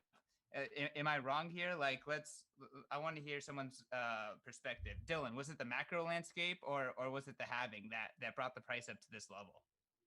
I think it's both. I mean, you can't really know, and then I think it's also interesting to think about with the more that the price kind of follows like stock to flow, the more investors are looking at it, or just people around the world. Like stock to flow models very popular, and there's a lot of eyes on this thing, and the fact that it's kind of oscillating back and forth around it is interesting. But yeah, I don't think. I mean, we don't know, but I don't think that we would be at 50K without what happened in March and the unprecedented response that followed. But who knows? I mean, is the next halving priced in? Is the next is the next halving in 2024 when wherever we're at, and if a pump follows, is that because of the supply shock, or is that because there's kind of this like self-fulfilling prophecy to it where people are expecting that to occur? I don't know. We would absolutely be at 50K if there was no Black Swan event last year. If there was no inflation, we would still be at 50K. I think that Pete Rizzo is actually a stock to flow maximalist. He thinks that everything has to do 100% with the halving and nothing else matters. It's going to be a cycle. It's programmed in. We are all living. So if the Fed doesn't print $2 trillion, we're not at 50K. $3 trillion. We absolutely are. Absolutely are. So how did it get to 20K when the Fed didn't print any money? They were printing. Yeah, I mean, Bitcoin's never existed when there wasn't printing and lowering rates. Bitcoin came because we were printing. I don't know. I mean, what do I? Yeah, I think the halving is priced in when everybody understands Bitcoin. So until everybody understands Bitcoin, the halving can't be priced in. You really think everyone's gonna understand Bitcoin though? Like, at some point, like everyone. The halving is gonna be the new Christmas. No one even understands like the dollar. Not even close. Like people. They still use it. Bitcoin's birthday is Christmas. The halving is Easter. That's the future. Everyone will understand. Everyone will know and celebrate it. Yeah, I mean, it's just an empirical reality. Like people are just gonna be forced. You know what I mean? Like it's like people in Venezuela don't understand why. Maybe they don't understand monetary policy. They just know that their bolivar doesn't buy anything the day after. So like they want to hold equities or gold or dollars or whatever the hell they can get their hands on Bitcoin. If people aren't gonna understand the dollar or why Bitcoin. No one's going to know what the difficulty adjustment is. No one's going to understand how a block is mined. No one's going to understand the proof of work function after 3, 4, 5 decades of like this monetization process and Bitcoin adoption. People are just going to use it as money, not think twice. But I agree, but I disagree, because we have Bitcoin holidays, we have Bitcoin culture. Bitcoin is more than just money. And if you look at religions, like religions have ways of propagating and instantiating extremely complex ideas through culture, and Bitcoin will do that. So if you are looking at Bitcoin as this one-dimensional thing, you're kind of missing it, because Bitcoin is just like, you don't get it at all, Dylan, is what he's saying.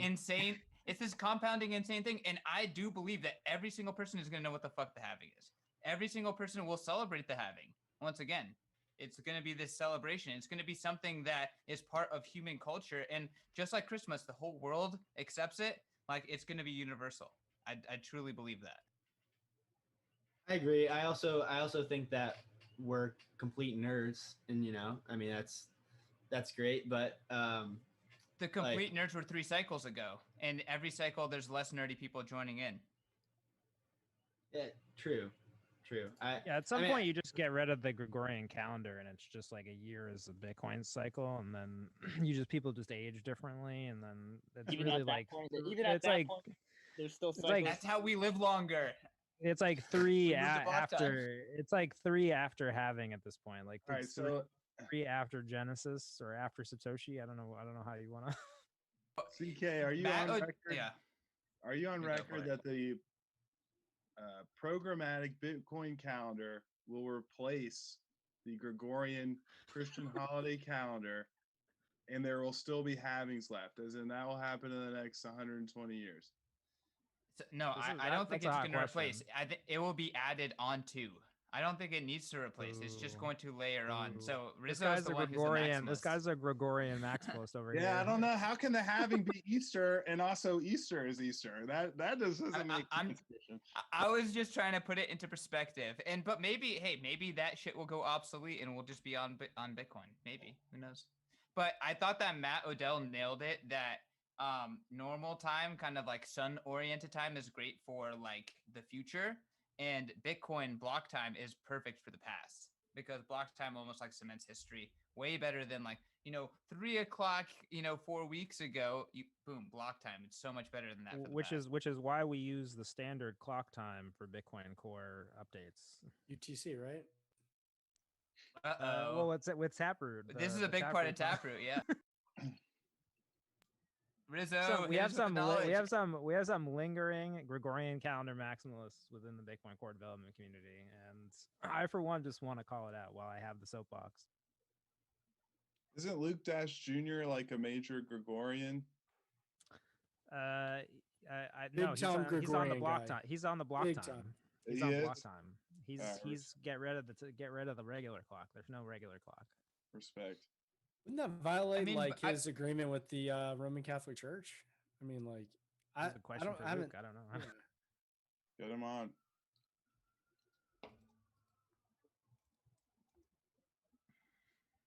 Taproot's going well. Do we want to talk about that? Yeah, Taproot or halving? Like, are we transitioning? What's happening here? Joe, yeah. Wait. So it's going well. It's decent. It seems good. It seems not bad. I mean, it's been a lot worse. Like when we've tried to do these things. Yeah. It's been a lot worse. Yeah, it seems okay. It seems all right. I don't know. You don't seem very 70%. Like, You don't seem convinced. I do. This is actually my convinced. I think it's actually it's pretty good. This is Jerry Seinfeld. Yeah, it's pretty good. I think. 70 after 2 weeks, 70%. That's a lot. I mean, SegWit, it took 8 months for it to get over 60% of the hash rate, and maybe even longer than that. So I mean, and a lot more death threats. So yeah, I mean, a lot more. Yeah. So I mean, if you're not following Taproot, next Bitcoin update, but yeah, it's the signaling. Miners have been able to signal their readiness for the update for a couple weeks now, and to be at 70% readiness, it's not the 90% thresholds that speedy trial needs, but I would say, as someone who's chronicled the tribulations of developers and trying to activate software updates on Bitcoin, this seems to be going pretty well. There's some spoilers in there if you really want to go into the exact mining pools that need to signal. But yeah, I mean, so I think 70% is really bullish. Like, honestly, I mean, this. Pete, so just go for it. What's if there was not some kind of Chinese holiday, would we have gotten it in this difficulty adjustment period that just passed? Oh, it looks like we're back to 54% right now. What happened? They knew. BTC.com dropped off. Yeah, I mean, I think the big question here is via B2C and B2C tops. So you've got a 15% spoiler. If everybody's got taproot.watch open, I think you've got, if I were to say who are your spoilers here, So via B2C and B2C top were historically two of the mining pools who were most bullish on Bitcoin Cash. Via B2C actually mined the first Bitcoin Cash block. So you got 15% of the hash rate there. Potential spoilers, I don't know. Nobody's talked to the guys that I'm aware of, but and I don't know if they've said anything publicly, but that is a potential spoiler zone if we're looking at the chart. Otherwise, yeah, it seems like the exchange pools are pretty likely, and yeah, I don't know, 90% seems possible, right? So really would again, be just let's put this into perspective. How many 2-week periods do we have between now and the failure of speedy trial? Like 4 or 5 more? 3 months, so 3 months divided by 2 is so about 6. So we got 5 more. So we have 5 more tries. We're not going to get it this try, but this try, 58% of blocks already are signaling that have been mined. It's pretty good. So this is not percentage of pool. This is actual mined blocks that are signaling. So we're getting there. Granted, like Pete pointed out, getting that last few percent is going to be hard. But at the same time, miners can leave pools that do not signal, and they can point their hash anywhere else. That is a fluid market. So that hash rate can migrate. Again, we don't know who controls that, and we don't know what it's going to take to get those last few percent. But that is definitely something that's at play. I just want to say big shout out. Ant Pool by Bitmain is signaling. That's huge. that is a big move by that company. Went through a lot of strife in the last update. Big backers of the Bitcoin Cash fork. To see them signal, I think that's pretty strong. So. Shout out Bitmain. I don't know. What'd you say? Shout out Bitmain. Hey, if you're gonna be the villain, if you're gonna be the villain in the last one, you got to show up first to the next one. you know. Here's something to say too. Like the Ant miner is still the most preferred miner. Like there was this big hype on What's miner, but I still talk to a lot of big miners, and Ant miner's still top dog, despite all the FUD, despite all of the turmoil, despite the legal battles. And here they are, the top of the chart, the most hash rate on their pool, and definitely not close to dominant, but the most, and they're signaling Taproot. So, I mean, if you like apologize to Bitcoin, I think like Bitcoin brings you back with open arms, kind of like how I started off the stream. Yeah, if Elon signaled for Taproot, he'd be welcome back. Yeah, I mean, but look, if you guys want to follow at home, Taproot.watch. I mean, I think it's be awesome to see this soft fork go in speedily on the speedy trial. A lot of great improvements on Taproot. Aaron Van Werdum from Bitcoin Magazine has done a lot of great writing on that. Encourage you guys to all read that. But yeah, I don't know. It's looking good. You know, it could have been a lot worse. I mean, that's bullish to hear you say. What are the chances that we activate Taproot with a user activated soft fork versus a miner activated soft fork? If speedy trial doesn't go through, I'm gonna put my sports commentator on. Yeah, if speedy trial doesn't go through, I mean, it's all bets are off at that point. Like speedy trial is definitely at this point, I would say, pretty necessary. I think like once you get into like, okay, if speedy trial doesn't go through, and then you get into a preferred activation battle between Bitcoin Core and some other developers behind the UASF. The arguments are going to get pretty weedsy. They're going to get pretty esoteric and hard to understand and galvanize people around. And I think you're gonna have a bad time. I think everybody wants speedy trial to work, pretty unanimously. It would absolve us from having a lot of debates that are, really just about who has the right to claim that they are Bitcoin Core, like in the official software, and then whether, whether users can claim that they have consensus and therefore reject the blocks of miners that are operating under the then valid rules. So I think. Can I just throw something out here? That Binance pool had 9% of hash rate, and they're down to 2.9% of hash rate. Did they have 9%? Number go up, number go down at some point. So, like, yes, you're right. And I think, not to interrupt you, because I think you are actually saying something that very is true, that there's an enormous amount of pressure for this to work. I mean, I think personally think that the UASF effort will force this to work. Effectively, that's like the gun The UASF to the method miner's is head. the That's the UASF gun to method the miner's is, head, saying like, "Don't fuck with us, because we're gonna take is you." a good Like, point. well, so contrarian here, like the UASF is very unpopular with the Bitcoin core crowd, and I think for reasons that you're definitely going to hear more of those people kind of speak it's out. the double gun. It's the double gun to the core developer's head and the miners' heads.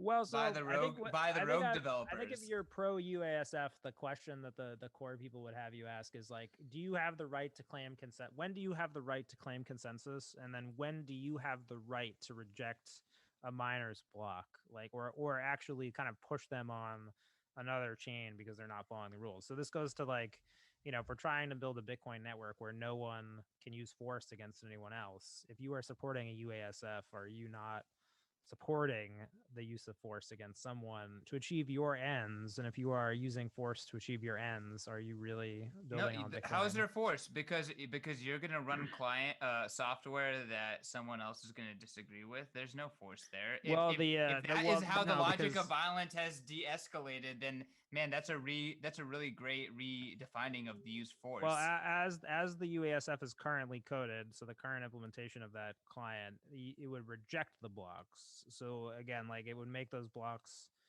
invalid. So I guess the argument from the core side is that there's a traditional flag day, that those you would essentially be able to do the same thing, but you wouldn't be rejecting the blocks. They would still be valid, and the network would still be remaining consensus. Like the thing is that you would actually be removing those miners from consensus.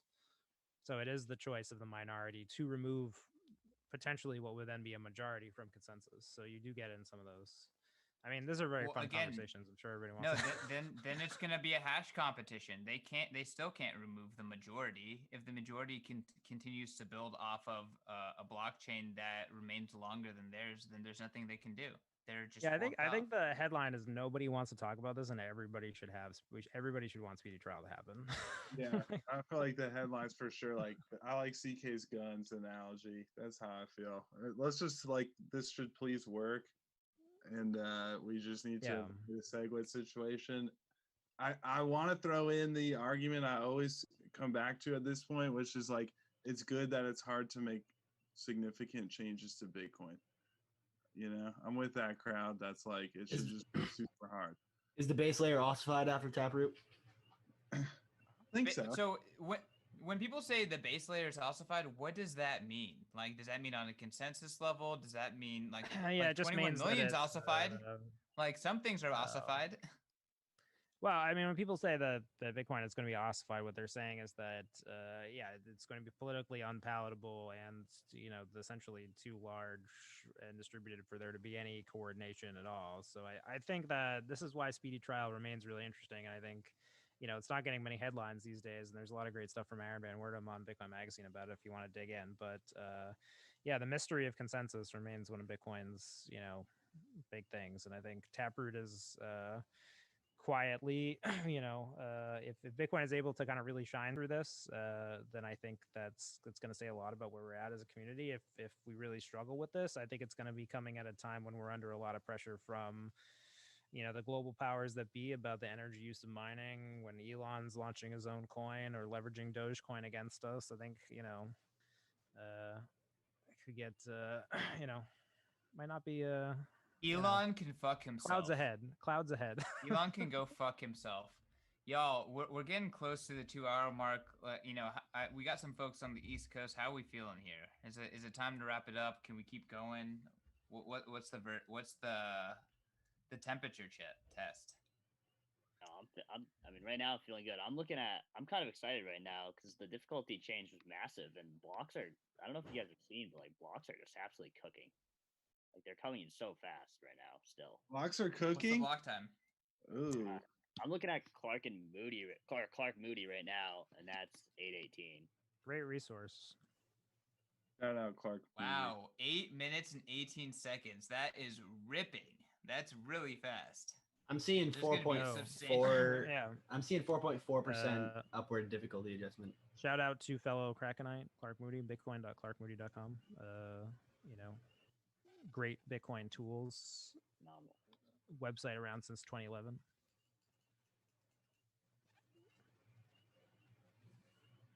He's had it going since 2011, Pete.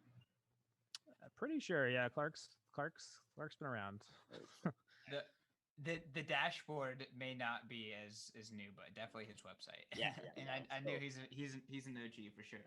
It depends on where you count it, but yeah, I think Elon, huh? So, y'all, this has been a crazy week. Like, I want to hear what everyone is like, how everyone is feeling after this week. Like, okay, actually I take it back. Our Bitcoiners shook because I think between the shit coins pumping and Elon fighting us, like some Bitcoiners seem shook and I'm confused because I thought that Bitcoiners don't get shook. They're Joe, not real Bitcoiners. what's up? They're shook by this. Everybody gets shook. Is anyone here shook? Anyone here shook? I wouldn't say shook. Elon rattled me a little bit just because I think I hate the energy of FUD. It's so annoying to me and it's been debunked so many times. And it's just annoying to deal with and it's fun to troll him and shit post under his stuff. But other than that, I'm just chilling. But I do know the people who have bought Bitcoin within the past year and are still learning are shitting themselves. They are probably so scared. You break the back of the plebes. That's the attack. You got to break the civilian populace in any warfare. That's what you do. And this is warfare right now. And they're bombing the cities. The plebes are stronger than people like Musk, though. So lame that Musk is like ruining the week or whatever. The Indianapolis 500 is going to have a car in it, and the car's just black with orange Bitcoins on it. And like, I mean, these are things that you never would have thought would happen or like should be super bullish. And it's just like, you gotta enjoy that it. Just goes right past people. And it's like, oh, Elon Musk, like, is he like Dogecoin or is he like Bitcoin? It's like, it's just so lame. There's so much awesome news every day. Even when there's negative news, that's like, the IRS thinks they can take Bitcoin. Everyone's like, no, you actually can't do that. Especially because we're only like 12 months away from another bear market. So we got to enjoy it. Like, well, that's right. Drink it in, guys. I had to get that in before Dylan, before we broke. I have a question for Pete. Rizzo, what is it going to take for you to believe that the Bitcoin halving doesn't run everything? Because it seems like you think that the Bitcoin halving literally runs everything right now. It's been around too long. And then I think my opinions aren't relevant. What is it? So what your question is, what is it going to take for me to think that the market's going to be divorced from the actual thing that controls the programming of the currency? Is that how I heard that? All right, I just want to make sure I understand the question. Yeah, I mean, I think that I like to view Bitcoin as a cyclical economy. You can find my article in Forbes about this. I think that I don't know. I just feel like that's a more encompassing definition for what we want Bitcoin to be than thinking Bitcoin as an asset. So I think that a lot of these like models where we think, oh, Bitcoin is going to the moon, like I feel like the logic for me like falls apart. So I'll answer this question like kind of seriously. I think that like the issue I have with the super cycle theory is that it sort of predated on a couple logical steps, right? It's like one, you have to believe that Bitcoin is an asset. It's best defined as an asset and it's mainstreaming as an asset. And therefore Bitcoin being an asset that people buy in bulk is sort of the full manifestation of its utility. And so I believe none of those things. So therefore I don't really believe in the super cycle. I do think that it's a useful framework for letting people say that, okay, institutions are coming in and it's possible that Bitcoin's price will appreciate more meaningfully than it has in the past. But Elon Musk is a great example of how some of these institutions are going to have no idea what they're doing. And they're going to be just the same. They're going to act just the same way that everyone else did when they get into Bitcoin. They're going to try to make their own coins. And they're going to do dumb stuff and they're going to sell at the wrong time. And they're going to be Dave Portnoy's. They're going to be little Portnoy's running around. They're just going to have billions of dollars of Bitcoin. So anyway, this was my argument 4 or 5 months ago when I was making it. And I just think that, Elon supports me on this, I think. And it's just hard to understand Bitcoin. I don't think there's a way to cheat other than, going the long road and doing the work. So even if you understand Bitcoin, the stakeholders that you have to deal with might not understand Bitcoin and give you shit. Dylan, jump in on this. I'm putting you on the spot. I agree. I don't know. I think in regards to, I think there's a chance, just going back to the halving structure, I think there's a chance that we see like a 2013 event where we like chill at 50K, or maybe dip or whatever, or like top out at 100 and then double pump to 300 and go through the halving in 2024 and just consolidate for a year. Like, I don't know. I think at this point, like, it's just like the market structure has changed, and the halving still obviously has an effect on the supply and demand dynamics. But yeah, I don't know. I think just it's an exciting time. I have no idea what's Dylan is gonna happen. giving what you're hearing is Dylan silently giving into my argument. Capitulating. It's false. Elon has you shook. Elon has you shook, man. You were so confident in the super cycle. Does not have me shook. He can have fun staying poor. That sounds shook to you, Pete? I don't know. I don't know what shook is anymore. Rizzo doesn't know what have fun staying poor means. That's the problem. That's true. That's true. Well, have fun staying the world's richest man. That's somebody's gonna make that's that what tweet. you think it means. Yeah, I heard he has less than I heard he has less than 1 Bitcoin. So I know that Dylan at least has 1 Bitcoin. So True. if Elon still has less than 1 Bitcoin, then he can have fun staying poor. Doxed. I don't know, man. I don't know. I lost it all. It's tough to give in mentally to the idea that Bitcoin is this like all-encompassing system, right? So I think it's going to be even harder for someone like Elon to like really give into the parameters of the system. Because to accept Bitcoin, you have to accept the rules of Bitcoin. You have to accept that Bitcoin will continue. You have to accept that Bitcoin will continue to accept that you don't matter. Right, exactly. And I think like you're asking me to say that you think Elon Musk is going to accept that. No, he might have the hardest time accepting that. And then therefore the lengths that he might go to try to attack that system might be higher. And like that's to me, that's totally rational, because I think that I struggled with that for a while too, right? Like you want as someone who, again, like considers them, and this is like the middle of the bell curve, you consider yourself sort of an intellectual person who's like, oh, I can figure it out, or these guys must be wrong, or there's got to be someone else who's got some magic answer here, right? That's the thought process. And I think when I say things like, oh, I don't think there's going to be a super cycle, what I'm trying to articulate is that I think that it's hard to accept Bitcoin. And then the thought process, it just takes a long time. We've seen this time and time again, because again, you have to accept the system for what it is. And a lot of people lack the humility, they lack the patience, like whatever. There's 100 different, false roads to go down. And the people will have to do that. Everybody has to do that. I don't know if there's a shortcut. Completely random question. Would you guys rather hold until 2030 Doge or the dollar? That's a good question. Should tweet that out. Neither. Yeah. Get that tweet going. Nick, get that poll going. I don't want to talk about shit coins. I let that one slide earlier, but those are two coins. Yeah, no, you are completely correct. And I was almost cringing a little bit that we said Doge on Bitcoin Magazine. On Bitcoin Magazine Twitter. So no, I appreciate it. I let the other one slide because it was not my idea. I got the screenshot. You're getting into the editorial. This is a secret sauce. You guys can't give that away. I'd rather hold Doge. At this point, I hate holding dollars. I would almost take anything that I feel like would give me some kind of benefit, because they've just sucked to hold this whole time. My bank account's in the negative yet again because of yesterday.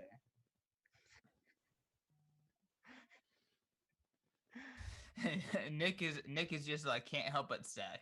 He hates fiat so fucking much.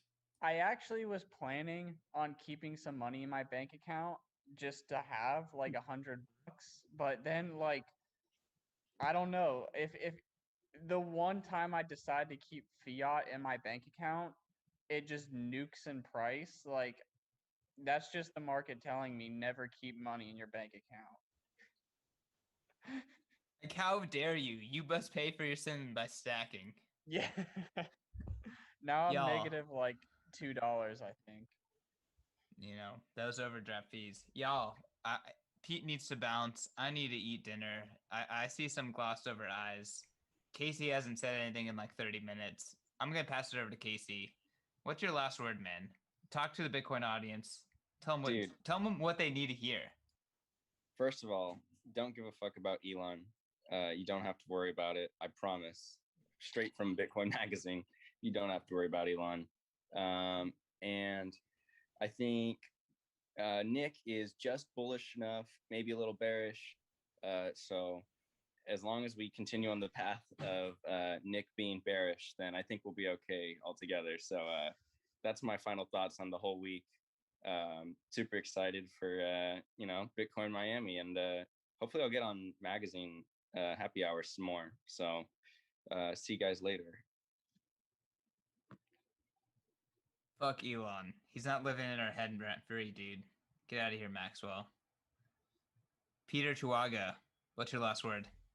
Wow, I'm glad you turned to me. I have several last words. So, I'm going through the Bitcoin Magazine article feed, and like there's just not enough time to talk about all this crazy news in Bitcoin.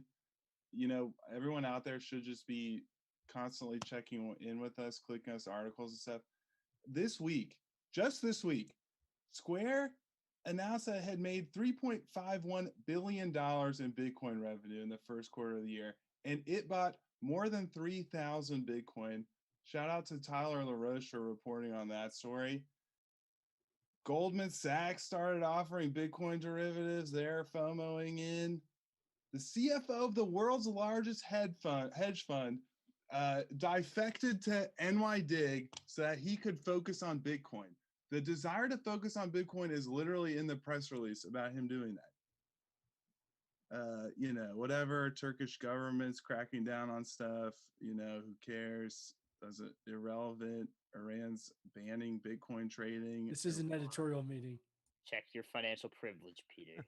Yeah. There's just so much like bullish news.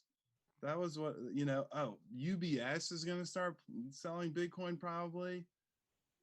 When Biden announced that he was going to print $1.9 trillion for a stimulus package, the mayor of Miami was like, that makes me want to buy Bitcoin.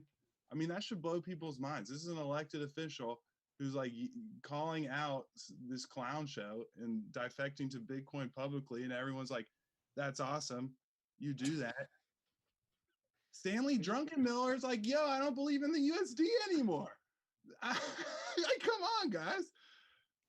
Palantir. We gotta have Chihuahua reads the news. We gotta make this.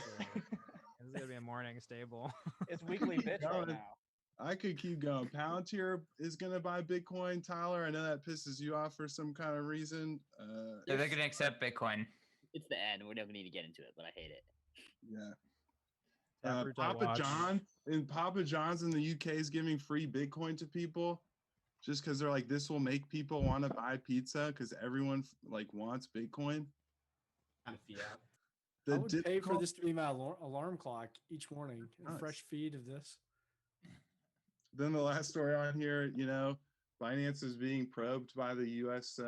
Government. We don't need to get into that one, but there's just a lot of bullish news on the week that we don't even touch. I feel like Elon Musk does draw a lot of oxygen. I know it's what people want to hear about, but just scrolling through our archives, like even I forget all this crazy news. If you told me Square was going to buy like thousands of Bitcoin, that's awesome. So that's my final thought. That's the thought I'm keeping in my mind as I sleep like a baby tonight, knowing that I'm hodling. You love to hear it. If there was any ever doubt that Bitcoin or that Peter was a hardcore, savage, toxic Bitcoiner, let there be no doubt. Peter, I will never not invite you to a Bitcoin happy hour with the team again. You're invited to all of them here on out forever. Damn, dude, you're the man. I love how many toxic Bitcoiners are on this team. Let's keep it rolling. Hey, if you like what you see and you want to join this team, DM me. Joe Rodgers, what's your last word? Final word, guys. It's been a pleasure. It's been a crazy week. Real excited for Miami. Take care of yourself. Stack some sats. Wife up. Make some babies. Buy a bunch of gasoline and store it in plastic bags. Put in your garage. I don't know. That's good advice. Stay toxic, y'all. That's it. Joe, always putting things into perspective. Tyler, are you hoarding gas? No, we haven't been hit with that yet, and it will not be in paper bags. No, but yeah, thanks for having me. It's good to talk to some other Bitcoiners. I'm absolutely pumped for Bitcoin 2021. And then, yeah, this helped me procrastinate my fiat exams. So hopefully this is my last exams. Let's go. Good luck, brother. All right, sending it to Dylan. What's up? Yeah, man. Good talk. Fun happy hour. You know, fun shooting the shit with the team. Just happy to join. Don't have too much to say. All right. Meet the man in Miami. Who hasn't gone? Rizzo. Rizzo, close us out. Give us He's some itching to time. get out of here. He's itching to get out. You gotta enjoy it. You gotta enjoy the bull market. You gotta enjoy all of it. It's only gonna get stupider. It's gonna get much stupider. It's gonna get so stupid. And then we'll all just no one will care anymore in like eight months after that. So you gotta enjoy it. I don't know. I'm trying to enjoy it. Trying to get up every day, enjoying it. So, you know, a lot of Bitcoiners are like, I'm sick of the bull market. I'm ready for the bear market. Like, how can you enjoy Clown World, Rizzo? How do you get yourself in a mentality to enjoy it? I hated 2017. So I'm trying to do it differently this time. I hated every day in 2017. It was the worst year ever. It was all nonsense. It was just all ludicrous. And then this time I just don't think it's going to be any better, but you know, I think you can change, right? You can bring that perspective, right? You know, you can block Elon on Twitter, you know, block Elon #, maybe get that started. Just buy Bitcoin. Read through the bitcoinmagazine.com/articles feed. That's just so much enjoyment. That's just pure dopamine as you scroll. Yeah, and you got to click into those articles, man. You got to read those words. Click those doesn't count. Doesn't count unless you click. Listen to the people that read the most Bitcoin Magazine articles. They love it. All right, fam. I think this is a good one. Thanks for joining, team. Yeah, see y'all in the morning. And to all the Bitcoiners out there, keep stacking sats. Fuck Elon Musk. Block Elon Musk. Follow Bitcoin Magazine. Peace. Run the commercial.